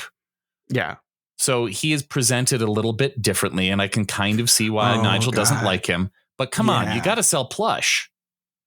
No, I get it. And I don't think this is going to be something that goes into a point or not point direction, but I completely forgot that they in adding Figment, they kind of like went in this direction of just like imagination. It's like it gets in the way and it like makes farts and stuff.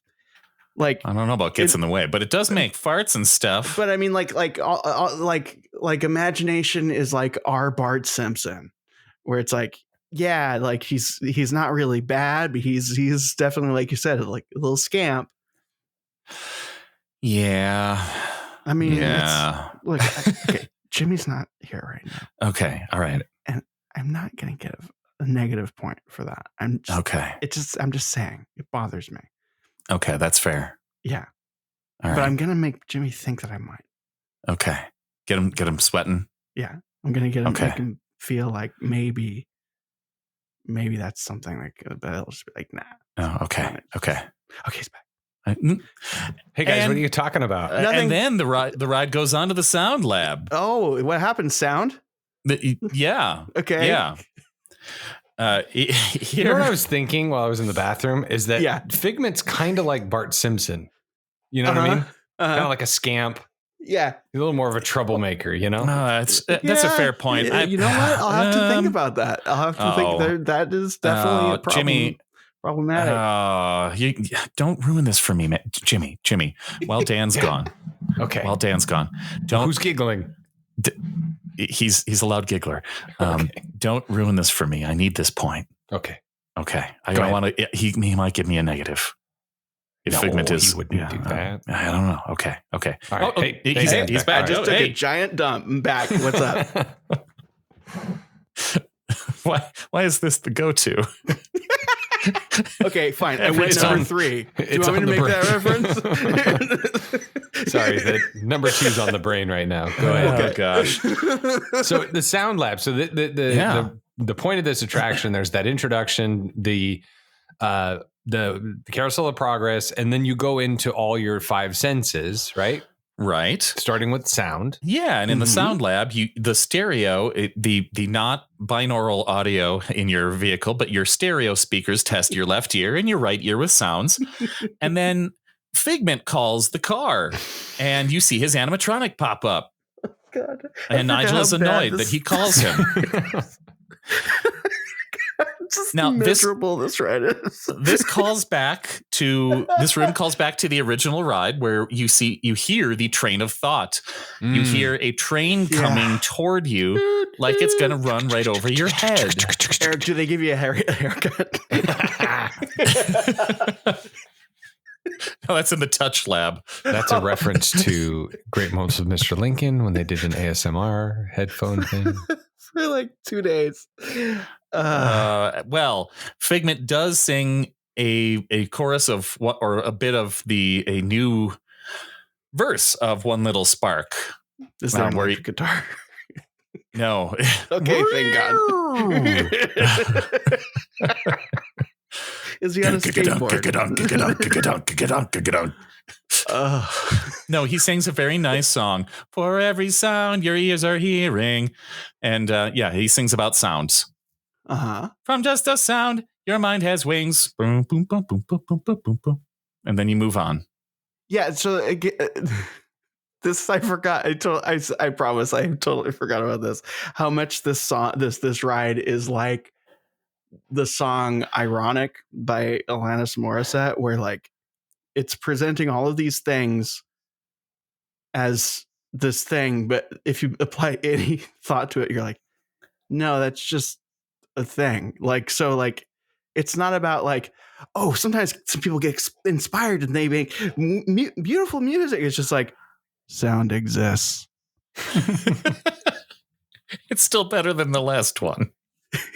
I agree. But yes, we move into the site lab where we see an eye chart that is clearly a screen because Figment flies in and messes with all the letters and he uses it to spell figment.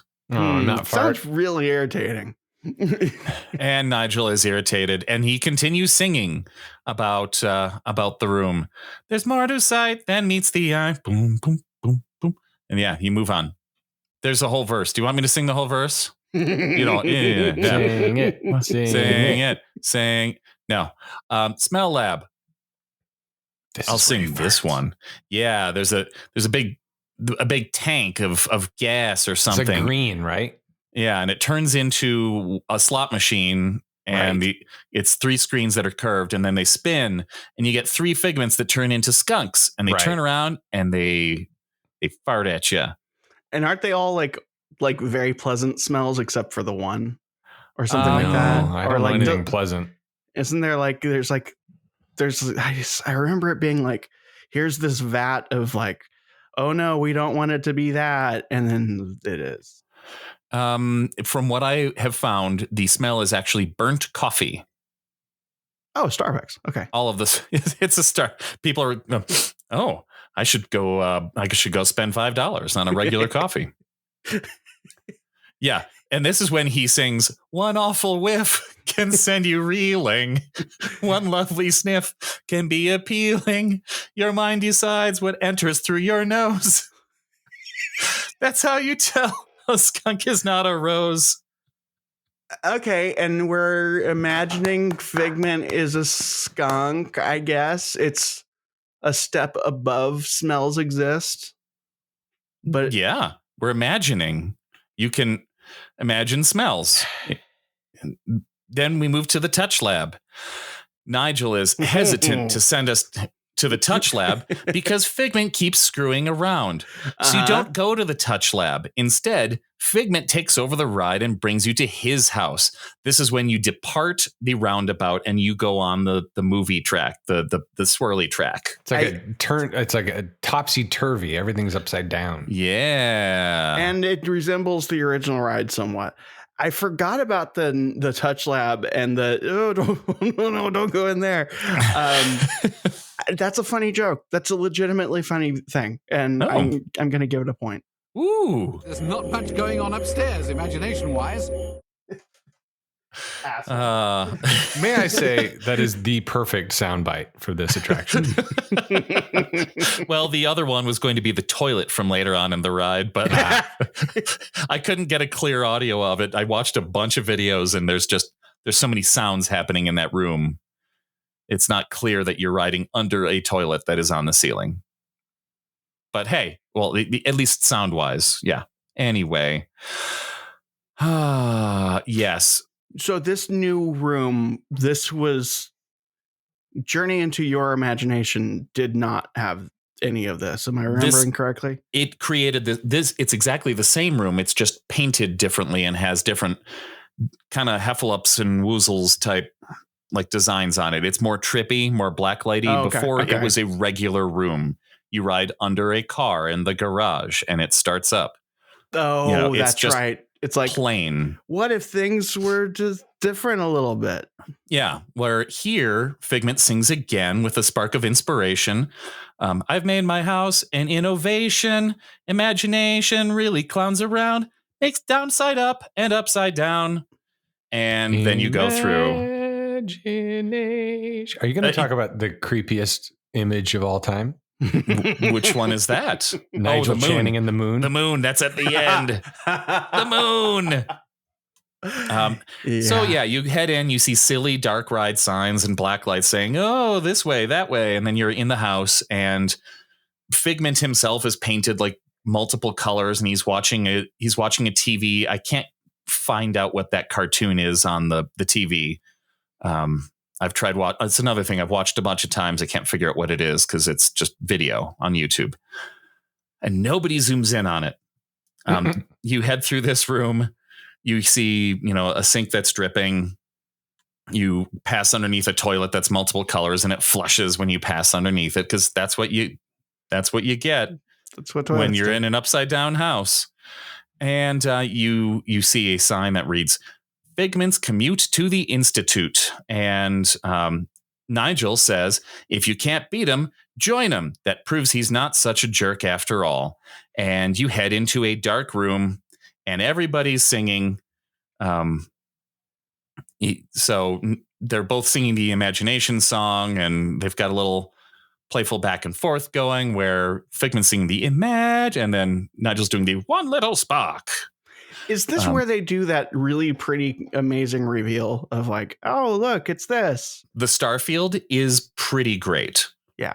So before you get there, you pass this, you're going through the starfield and you see the moon with Nigel Channing's face in it and Figment next to it. It's the moon in the style of the, what's the name of that French Mac movie? Tonight. One of the first. Yes, Mac Tonight. The French movie. The silent film about going to the moon. Yeah, totally. Green Man on the Moon. It's De la Terre de la Lune. Sure. And thankfully it doesn't have a rocket hitting it in the eye, Right, but yeah. It is Nigel Channing's face Jules Verne in the moon. Why am I remembering? Okay, I'm remembering A trip to the moon. I remember that part very fondly, and point for that, by the way, because it's super cool. Just to finish talking about it, yeah, you pass that weird scene, and then you're in this large room that's just black starfield. It's very immersive, and then suddenly they reach the climax of the song, and boom, the room changes, and it's exit doors. Yeah. But it's really effective. It's very, very effective, to the point that, like, there's been a couple times I've ridden it and I forget that that's there, and even at that point, I'm not reminded of it. I'm just like, oh, I'm on a ride, and then this. But isn't there right before it? There's another reveal. Am I remembering correctly? Yeah. Okay, so you're right. Before that, you are in. That's what you're talking about. Yeah, I missed that chunk of the ride. I'm sorry. I'm getting a point for this thing. And you're in a room that's a bunch of old computer tapes, like old computers with the tape drives behind them, that kind of like 60s computer room. Right. And Nigel Channing's talking to Figment, and Figment says, "See, Doc, imagination is a blast." And there's a spray of air. So you hear the room goes completely dark and then reveals behind it this colorful scene filled with multiple Figments having fun. So there's a hot air balloon made out of a light bulb. This is Tom Fitzgerald. You see Figment spraying a rainbow from a hose, playing a harp in front of a sheet of music, riding on a magic carpet, flying a plane, etc. And that's when you ride past the creepy moon of Erik Idle into the starfield. And then there's the reveal with the exit hallways. And I'm going to give another point for this because it references something that Disney, especially Epcot attractions, have or had this habit of doing, where it's like, and now we're going to talk about how this thing relates to the world of technology and computing, because that's the future. And that's what you kids like to talk about. And it's like, no. And then boom, it's a bunch of Figments. Yeah. Which is imagination. It tosses it out, and it's just like, no, this can just be a fun thing, which is, I really like that the ride lands there. There's just like, no, this is stupid. This is just supposed to be fun. Nice. Is that 2 points then? There's not much going on upstairs, imagination-wise. So just so we're clear, I have, and I think I might have missed one, but I know that you'll be honest. I have Imagination 4, Web Slingers 3. That's what I got. Okay. All right. And then you get out into ImageWorks, which is still kind of the same. And I don't know that we need to talk about it. The exit experience for both of these, I think, is kind of similar, where it's like, all right, we're done. Here's minimal theming. Get out. Yep. All right. Still got the land. All right.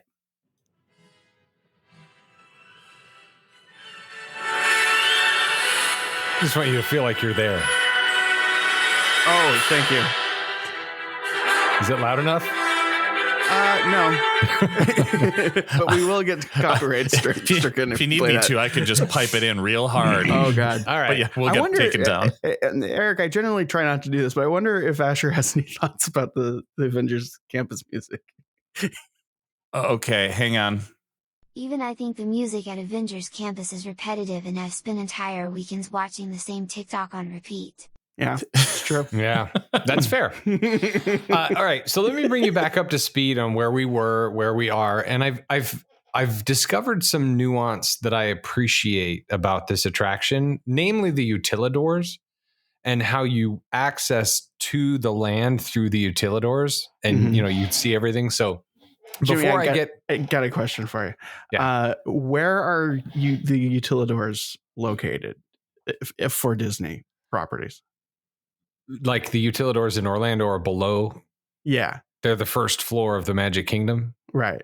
In this case, they're kind of behind the scenes. Behind. Okay. That they're kind of behind. That problem. That solves that problem. Okay, so Web Slingers is an interactive 3D ride that puts the Disney park guests right in the center of the action. It can be best compared to Toy Story Midway Mania, right? Oh, yeah. That it's found in Pixar Pier and California Adventure. Like the targets you shoot in Midway Mania, the more spider bots you destroy, the more points you score. And this is something I didn't know. And each of the spider bots has different point values. And you can tell by their eye color. And body color, right? Unlike Toy Story Midway Mania, Web Slingers is a fully immersive attraction. I mean, that's a stretch. After the spider bots start to replicate and get out of control, they get into some radioactive material courtesy of the collector Tannelier Tavant. Now, in the pre-show, Spider-Man / Peter Parker tells us that they have space fluid, or alien fluid is what they call it. And that is where things truly get out of control. Guests are ushered out of the web presentation room and given 3D glasses before they board their Web Slinger vehicle. Once inside the Web Slinger ride vehicle, which can fit up to 4 people per side instead of 2, like at Toy Story Mania, your team will put on their 3D glasses and prepare to help Spider-Man destroy the out-of-control spider bots. Now, you will see different colored spider bots, and the different colored spider bots have different points values. From the lowest point value to the highest, the spider bots colors are as follows. Red, the spider bot is normal. Blue, the spider bot is about to self-replicate. Green, the spider bots have gotten into radioactive goo and are unstable. And gold, spider bots have a heat shield surrounding them. They are rare, and when you see the spider bots, simply flick your wrists and fling webs just like Spider-Man. The technology on the ride reads your movements, your arm movements, and sends the webs exactly where you want them to go. The faster you move your wrists, the more webs you sling, and the more spider bots you catch, which means higher score. And they do a fairly okay job, not explaining the different point system, but explaining, okay, look, this is how this works. Yeah, and you move your arm, catch it, and then fling it out of the way. There's all kinds of stuff you can do with your webs that I don't think a lot of people know. Yeah, that part isn't very well explained. Okay. They do make an effort, but it's I mean, how do you explain that? You know? Yeah, I guess right. I know I heard it at some point, probably in the ride. Right. On a podcast, I don't know. Okay. Maybe. So as we load our vehicles and begin our journey through Avengers Campus to destroy spider bots, we begin in an old Stark Motors warehouse, where we're able to sling away as many bots as we can. We pass by the shell of Heimlich from A Bug's Life, because this is where the ride used to be. So there's a shell of Heimlich. After the first scene, we pass by Pym Test Kitchen in the utilidors in the exterior, then enter the testing lab where we see a giant pretzel and other testing equipment. So it's tying in the land. And chronologically or spatially, that's the first thing you'd come to. You go to the left and you're in Pym's Test Kitchen. Then we travel to Tavan, to the Collector's Fortress, where the bots have infiltrated the collection. Then Spider-Man gets sucked in and becomes part of the collection and becomes trapped. He gets out at the last second. Whew. We then pass to the Avengers building and past the docking bay for the Quinjet. We then enter the Quinjet hangar while inside the Avengers building, where we can see the Collector's Tower in the near distance, which I really like. From, again, tying this into the land, you're in the Avengers thing in the campus, and behind the bots and the Quinjet is the tower, right? The Collector's Fortress, which is kind of cool. The bots take over the Quinjet, and large mutated bot blows up. The end.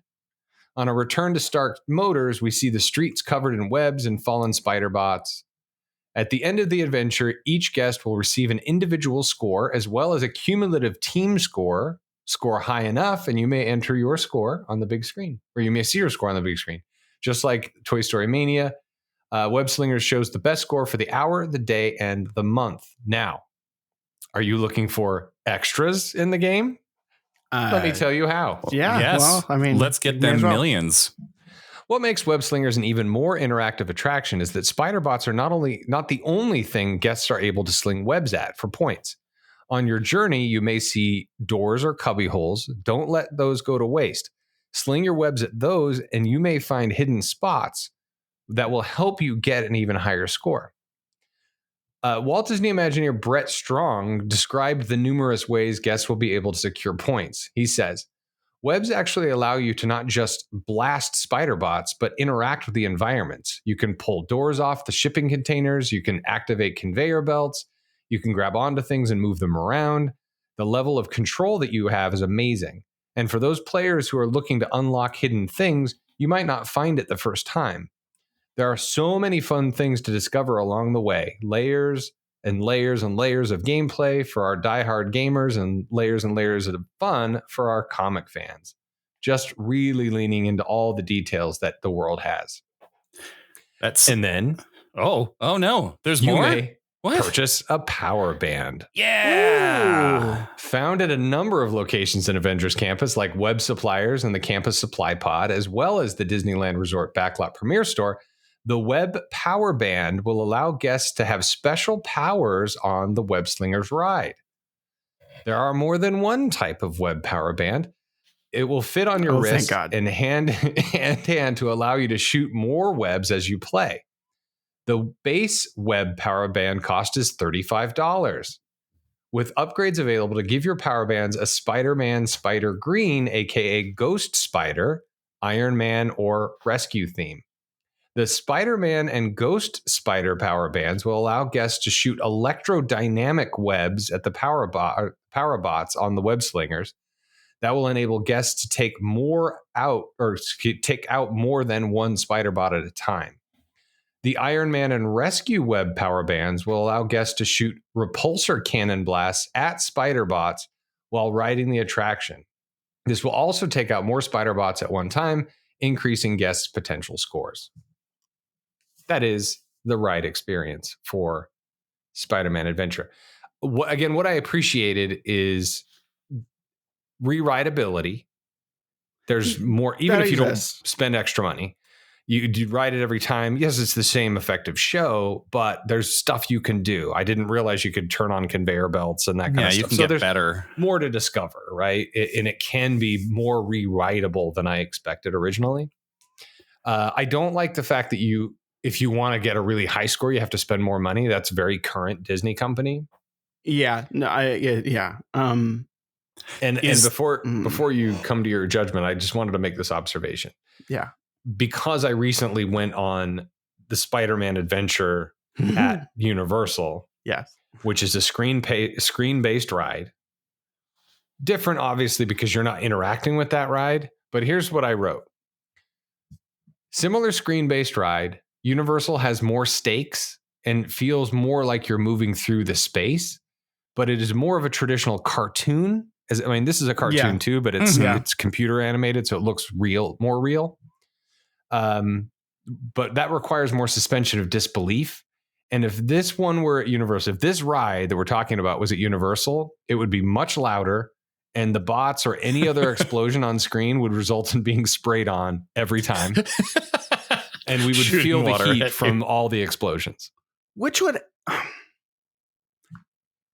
It would almost be meeting this ride where it is trying to go. I fully agree.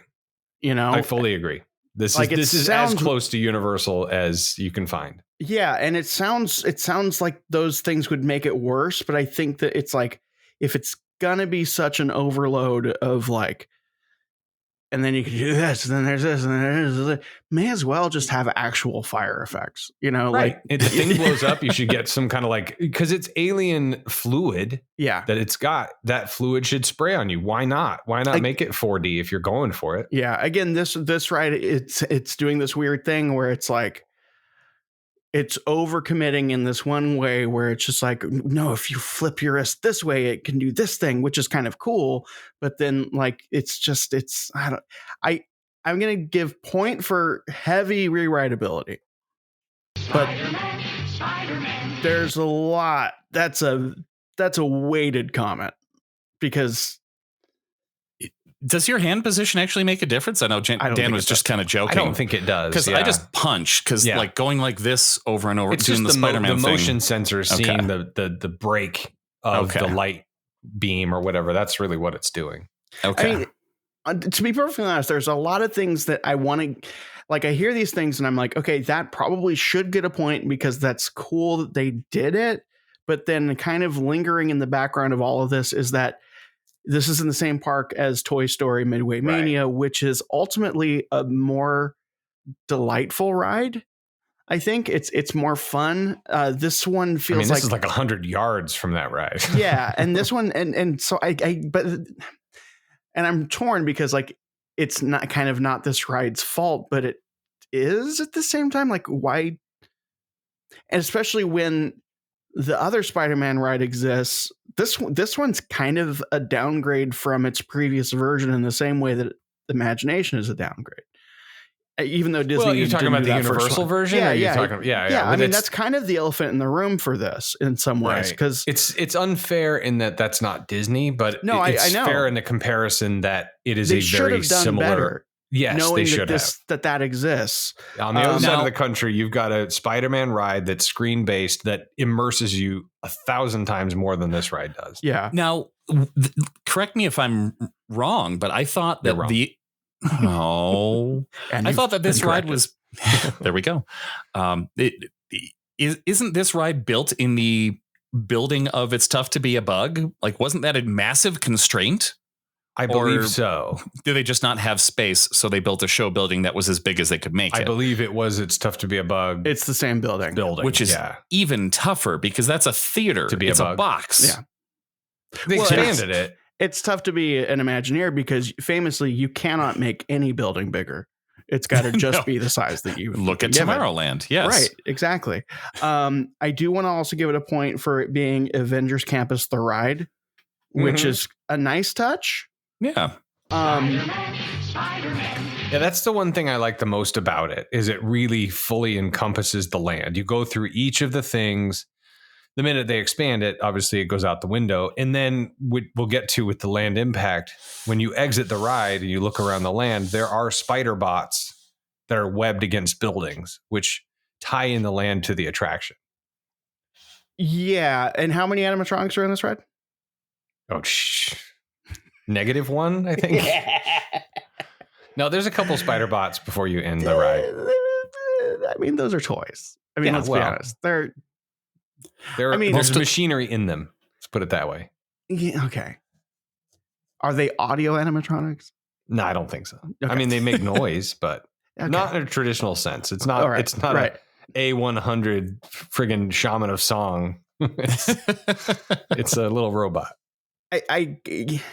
But I'm not trying to sell. I'm not trying to get a point for that. No, I know. It's just they could have included an animatronic in a park that is kind of lacking animatronics. Yeah. Well, it would make sense, Dan, to your point, because when you before you exit the ride, when you're coming through that corridor back to Stark Motors, there are Spider-Man webs, I should say, and bots. Why is there not, like Indiana Jones, a Spider-Man animatronic thanking you for your help or whatever? That makes a lot of sense. You're right. Yeah. It would have been better.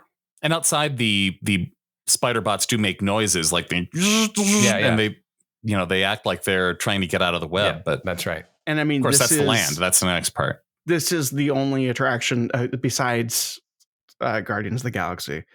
This is when they open the new stuff. This is the only thing of the new stuff, like ride wise. Yeah, this is the only ride. Yeah. I'm so torn. Like, I just feel like so I'm not really a comic book fan. I'm a comic book fan the same way that I am a Star Wars fan. It's like I enjoy aspects of it. People I know are really into it, and I've kind of gotten kind of a little bit interested in it because of that. But like ultimately, I'm just like, it's just a thing that I either like it or I don't. and I could see, I'm trying to be fair to the person who like is a huge comic book fan. Maybe they go on, and Eric, maybe you can give me some insight on that. Maybe they go in that and it doesn't feel like a complete character dump. It's just like, oh yeah, that's cool. That's cool. That's cool. But it just seems like, it seems tedious. Web Slingers, the ride as a whole thing feels tedious, but they did try, which is why I'm so torn. Yeah, I mean, when I look at all the queue details, for instance, I'm not overwhelmed by that because it's not being shoved that much in my face. You don't have to read the lockers, right? But then if you don't have to look for them, just a Six Flags line. Yeah, but until you get inside, yeah, you get inside, you see your pal Tom. There are screens, and there's screens of robots and screens and screens. But I mean, in the ride itself, there's the only thing that's overwhelming is the like massive video game sense, where I'm sure anybody who's older than me, meaning you two, probably can't handle the amount of things moving on the screen.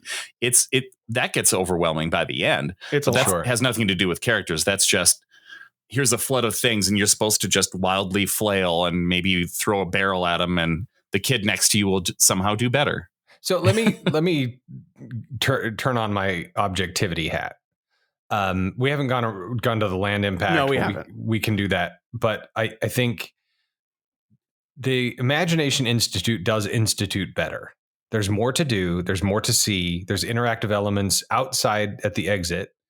And there's a theater, whether it's relevant today, the Institute is better. There's moving fountains, there's jumping water, there's the water falling up. Right. So I think it does institute better. The Spider-Man ride is an interactive ride versus a passive ride that's very tired. It's newer, and I think just by virtue of it being newer, which is more charming though. Which one does somebody have which is more likely to give somebody a feeling of actual delight? Well, I think Figment, just by nature, is more charming. Spider-Man is more overwhelming. It's more stressful because you have to do stuff and stuff's coming at you, to Eric's point. But when it's done, you feel like you did something. Yeah, you actually did something. Whether if you moved your arms or not, nothing would be different, other than you wouldn't get any points. But nothing happens to you. There's no stakes because at the end of the day, it's going to be resolved regardless if there's somebody in the vehicle or not. So, I just from an objective standpoint, they're different. And by virtue of the fact that we're talking about two disparate attractions. Right. But if we're talking about institutes, Imagination Institute is a better institute. W.E.B is incomplete. Okay, so I'm going to give Imagination a point for being a better institute. There you go. And from here on, we're going to talk about the more pleasant Disney attraction experience. Spider-Man. Oh no, that's the wrong one. There's not much going on upstairs, imagination-wise. Because you're right about all of those things, but it's also, as a ride experience, it is in some ways one of the least Disney rides they have currently. And not just because of the Marvel aspect, just because of the sort of the live action feel and the robots, and it is very much a universal ride. Yeah. And if they spray water at you and heat elements, it is a really good universal ride.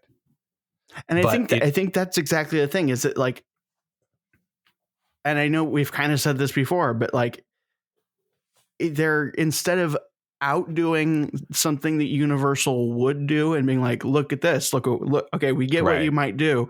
Here's something more. We're going to outdo you. They just kind of go in that direction and then go, Yeah, and I don't know how much of that is COVID. I don't know how much. Who knows? There's circumstances, but it doesn't excuse it.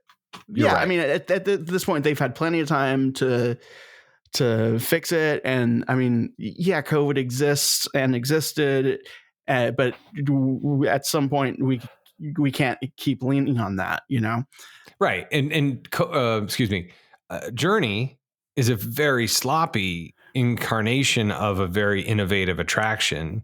But it came to the kind of COVID point. It came out of a need to make something cheaply. Right. And same idea. And it's very much a Disney ride. They could have just destroyed it.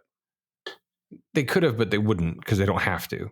No, I know. But to your point, it's a much more pleasant experience. It's more passive, but it is a more pleasant, very Disney ride.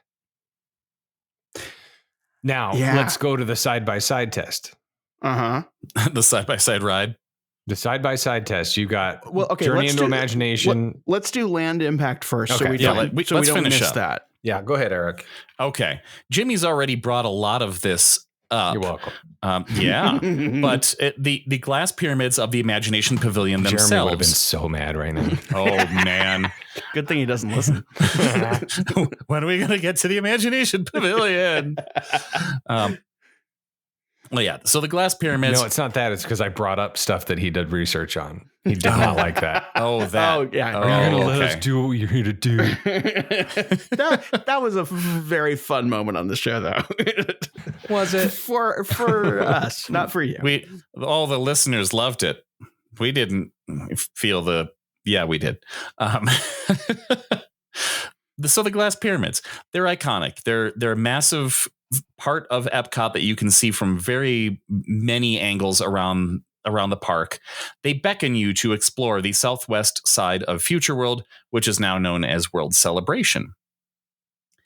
The courtyard here, if you could figure things out and get to it, it's not the easiest thing to get to these days, but take some time, walk over that way, carry your bites and sips from the festival. Is there just a ton of walls and it's like a labyrinth and you got to punch them on the face to get there? I mean, that part, yes. But even once you get into the area, it's the same amount of accessibility it always had. It just, you have to get to a certain point and there's one entrance. That's it. Oh, that's right. Yeah, I remember always feeling that but it's there. Right. I'd like to do a past show correction in a current show. Oh. It's World Nature. Are you sure it's World Nature over there? I guess it's by the land, yeah. World Nature. Well, sure. World Celebration is the center part, and then World Discovery is the east side. Okay. I don't want our listeners to be screaming it. There we go. Yeah. We've all learned. I should have learned all of the worlds by now. Well, okay.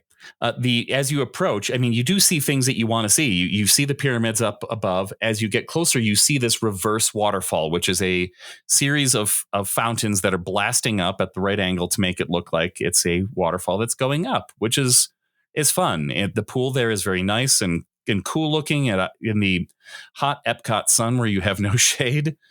And you see the water. That's right. There is no shade there. No, certainly. A little bit further near the land and you get trees. You also pass what is my favorite popcorn cart of all time, the sort of pale blue, future-y looking popcorn cart. I should dig up a picture someday. It's delightful. It's the 80s-ist thing in that corner of the park. It's still there from the beginning, and nobody else's eyes are lighting up, so nobody else noticed it. Okay, I'll have to show you a picture. Maybe I'll do. I'm gonna be maybe this is a me thing. That waterfall effect. Mm-hmm.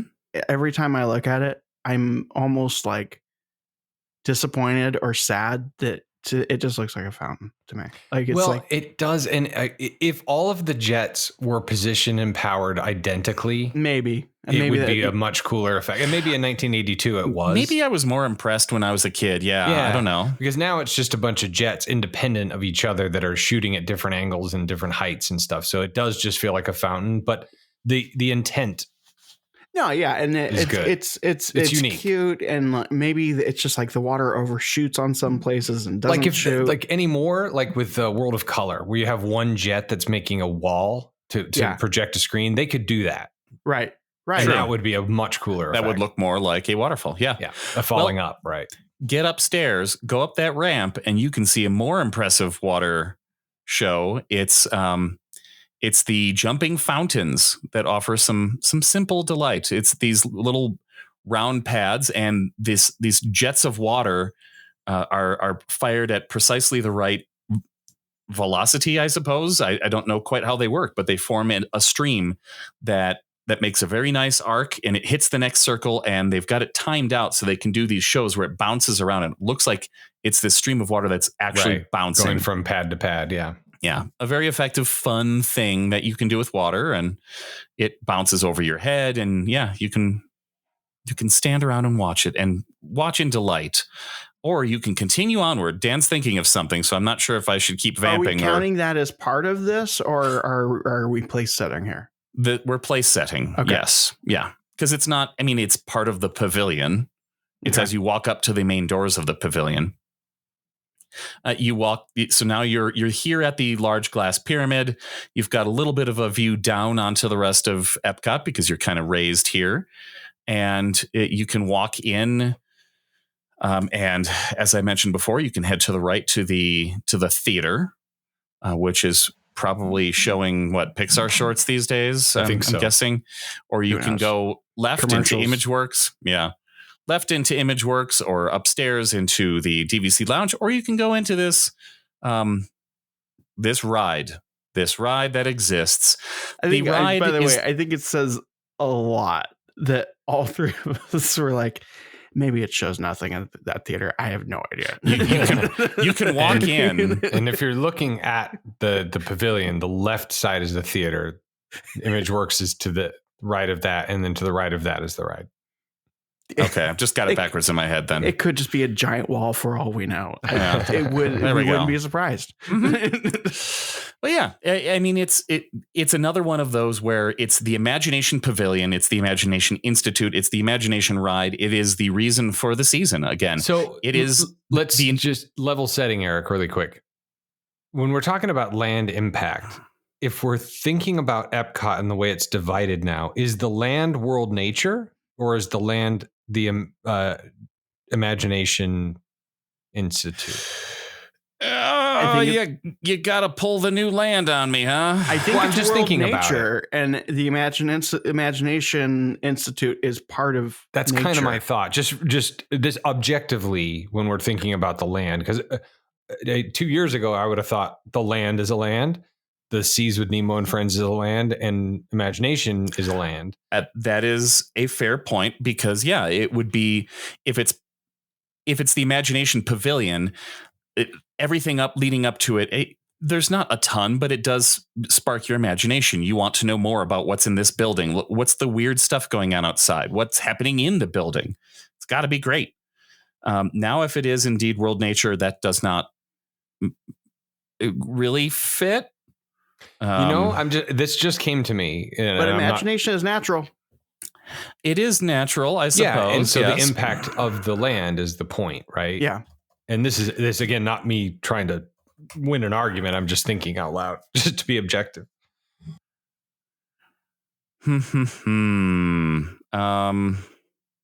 Let's see. Imagination is in World Celebration, according to. Oh, really? I'm trying to research this because it kind of goes out. I'm trying to find a better map. Yeah. Because I looked it up yesterday. Like, which world is it in? Yeah, it's a good point. While they're looking at maps, I just got an email from one Jason Petros. Oh, you might know of from jogging suit fame. He likes the design for the Fantasyland shooting gallery. I have not gotten a confirmation of whether or not he wants to make shirts out of them. So, listener, let's be honest. I'm just talking to you at this point. We might have t-shirts available at some point. You're right. World Celebration, Eric. You're right. There we go. Which includes Spaceship Earth, Moana's thing. I was just filling space. And Club Cool. Club Cool. Ooh. Yeah, so the land impact of World Celebration. Hold on. Let's play a little mental game, just for funsies. Eric, I think you know where I'm going with this. Both of these rides and Club Cool. Oh, Jesus. They're right next. All of them are lined up next to each other. Okay. Which one do you go to? I mean, Club Cool. It's free soda. Do I need to add more traction to my shoes? All right, we need to get through this. This is getting tedious for me, so I can only imagine the listener. So let me just real quick, the Spider-Man Web Slingers, the Web Institute, it's in the land. I've already mentioned sort of some of the impact in that the ride is visible outside of the attraction with the spider bots. To be honest, I think your best argument in this setting for the land impact is what we've already talked about with it being Avengers Campus the ride. Yeah, that's right. But I think the anchor of the land is the Avengers, official campus. It's across the street. It's a better weenie. For sure. Right. Mm-hmm. And so I think someday they might have a ride in there. That's right. I think it's a part of the land. And again, the impact being the graffiti wall and the gamma tree. It adds a lot of flavor. Bots. Yeah. But it doesn't stand out. It blends in. I think they did a good job with the theming of Stark Motors that used to be there and blah, blah, blah. But I don't know. The show where Spider-Man awkwardly does I don't think that's the ride. And then okay. That's not the ride as far as I'm concerned. And to Eric's point, there is somewhat of a weenie with the Imagination Institute in that from World Celebration you can see these fountains. You are sort of drawn to the whimsy. As long as you've passed Spaceship Earth, it's and all the walls. If you get past the walls, but once all that's done, because Moana is going to be in nature. Mm-hmm. So that's a different land. So I think it does work pretty well as sort of an impact to the land. You can see it from the monorail. Those fountains are very attractive. It's not as rich with detail, but it is simple. It kind of goes back to Dan's point about this ride is a gentle, clever Disney ride. It's what Disney used to do best. Right. And so back to the question, Dan, the Journey into Imagination with Figment is sitting next to Web Slingers. What do you go on? Same wait time. We can cut this out. That's rough. Honestly, Journey into Imagination. And I think largely because of your nostalgia. Maybe. Yeah. I think it's also Web Slingers is it's kind of like watching another Marvel-ish movie that isn't actually a Disney Marvel movie, Fan Four Stick, otherwise known as Fantastic Four. Right. Where I find it interesting and I can find myself almost enjoying the experience when I try to imagine what the good parts are that they covered up with all the stuff they got wrong. Mm-hmm. That's fair. And Imagination Institute is almost like it's kind of even historically like I know what the good thing was. I saw the good thing. I wrote on the good thing. And I loved it. And to be perfectly honest, it gives you just a taste of it to where you can go like, that would have been really cool. Mm-hmm. But they you actually just enough. They brought back just enough that you don't get there, but you get closer to it than I think Web Slingers does. Okay. So what's the score? Tie 5-5. All right. This is Eric, up to the judge. Did that do it, Dan? Here's another thing that I'm really torn on. I don't want to give it to Imagination just because it's like in character and it's, I'm going, against with a popular thing that's cool. And Eric, I don't see waveforms. Is that a problem? Do you see them on me? No, I do. I got them. Yeah. Okay. I got them. Basically, like I honestly don't know how much of me leaning towards Imagination is me just being like, quote, in character, and how much of it is that I really feel that that's the better all around ride. They're both awful. I mean, I can't stress that enough. They're both bad. But I think I guess my point is that if I'm going to go on a bad ride and have an experience that is like subpar and terrible, that's out of the way. I would, but again, it being out of the way is kind of that's an Epcot thing, and I'm not going to take that's a Epcot having too much space thing, and I think that's like the inverse of what we usually do. Of it's not. That's the size problem. That's the size problem. And if you're just for the listener, I don't know if this helps, but the Imagination Institute has a set of bathrooms on the far end of the institute that nobody knows exist, and they're always empty. I forgot all about those Spider-Man ones, which are just. They are constantly crowded and they smell like feces. Unlike the Bugs Life bathrooms that used to be there that were always empty. Yeah, that's right. I think at the end of the day, I understand why Imagination journey into Imagination with Figment. I understand why it is as bad as it is. Where with Web Slingers, I don't understand why it's that bad. Okay. Eric, if you were at a theme park, at a Disney theme park, doesn't matter which one, and Web Slingers was sitting next to Journey into Imagination with Figment, which would you go on? You're just asking the same question. Yes. Oh, sorry. Let me finish the thought. It is, if I'm going to have this, if I'm going to go on a bad ride, I would rather it be something that is whimsical and delightful than have it be something that is like just kind of too much and unpleasant. Almost ironically. Yeah. Yeah. So for my part, I don't think that Web Slingers is that bad, but I can feel the assault as I'm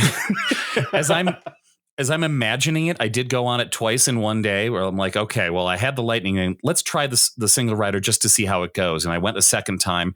And I enjoyed going through the single rider just to have the experience to be able to talk about it. But the second time through, pretty close, like within the same 2 hours, I felt kind of tired afterward. And I would have enjoyed going on Journey into Imagination with Figment as I don't know what I did that day. I probably rode Golden Zephyr 4 times. I don't know. Those of you who don't have ADHD, Web Slingers at its worst feels the way my ADHD feels to me when I'm not medicated. I could feel that the second time through, I felt like the ride was coming at me, bro. Yeah. Like it was a lot. Yeah. Having only been on Web Slingers once and having been on Journey a bunch of times, under duress, probably sometimes. Well, no, really just out of necessity because there's a ride and it's just low weight and whatever. They're both bad. They both have a lot of work to be done. I will say I appreciate Spider-Man a lot more after having done the research. I appreciate the Utilidor thing. I appreciate the different points. I think you just landed on something, and I think this can get us there. What you just said. Sometimes it's like a necessity because it's just a ride that you could go on. That's it. If we're going to decide these two, that's having one that is it's just a ride you can go on. Yeah, and it's easy. It's a 5-minute wait. It's the hardest part about it is the walk, but you know what? You have really clean bathrooms that you can use. There you go.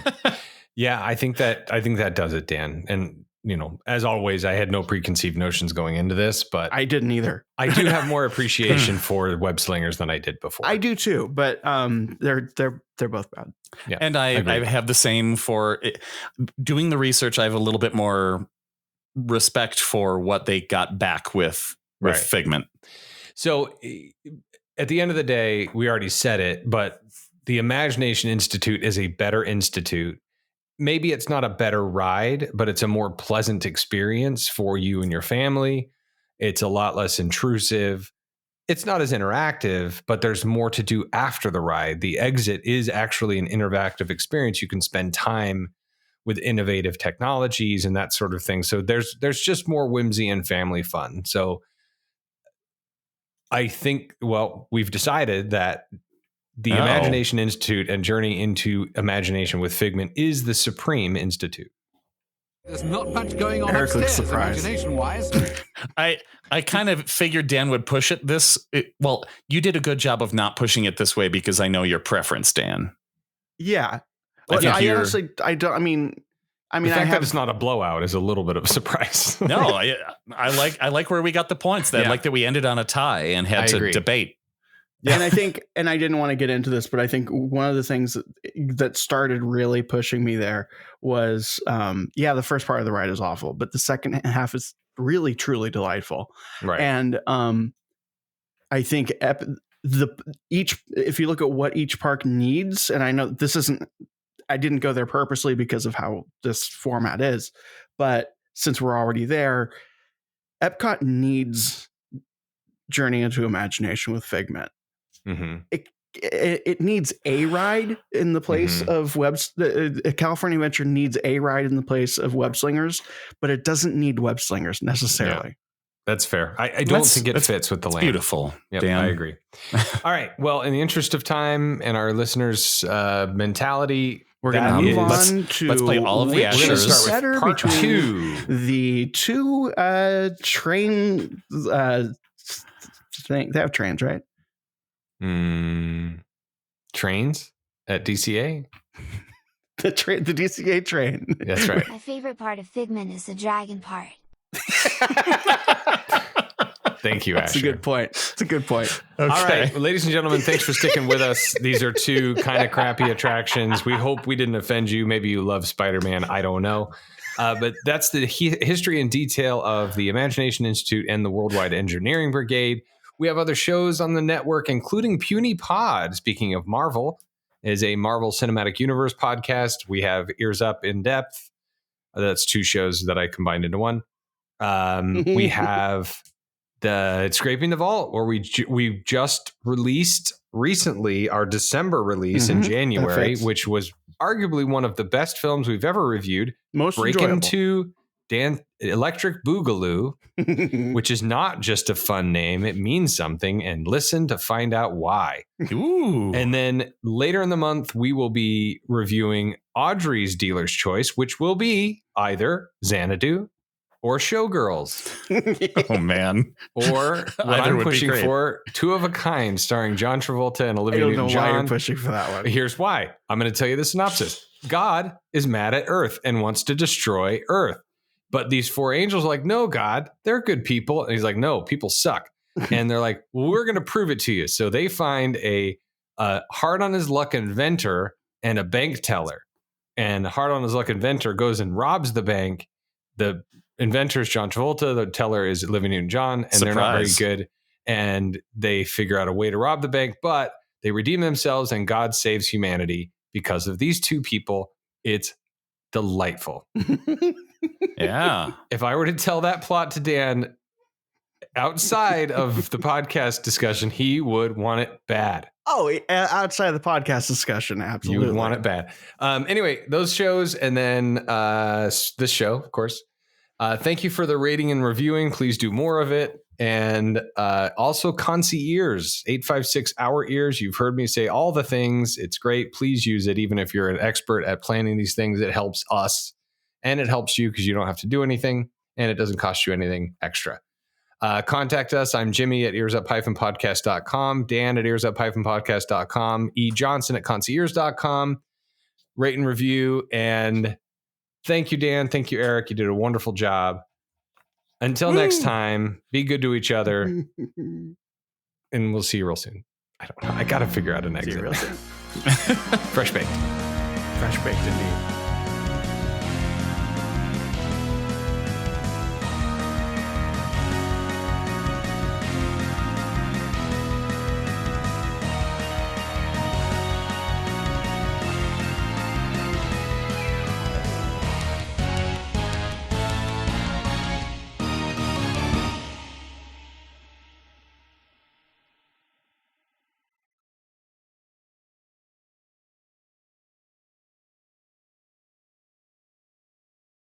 The fountain spewing water uphill at the Imagination Pavilion fills me with the wonder of a young child. Which I am. I don't think Jason's gonna make a Fantasyland shooting gallery t-shirt. You don't think so? I think it's funny. He hasn't responded yet? Chapexshirt.com can make one. I guess we could, but I think that's really funny. Yeah. It's very funny. I like Fantasyland shooting gallery. I like that it says shooting. Yeah. Well, that's what it says on the sign. And that she's lying down. Yeah. Yes. Yeah.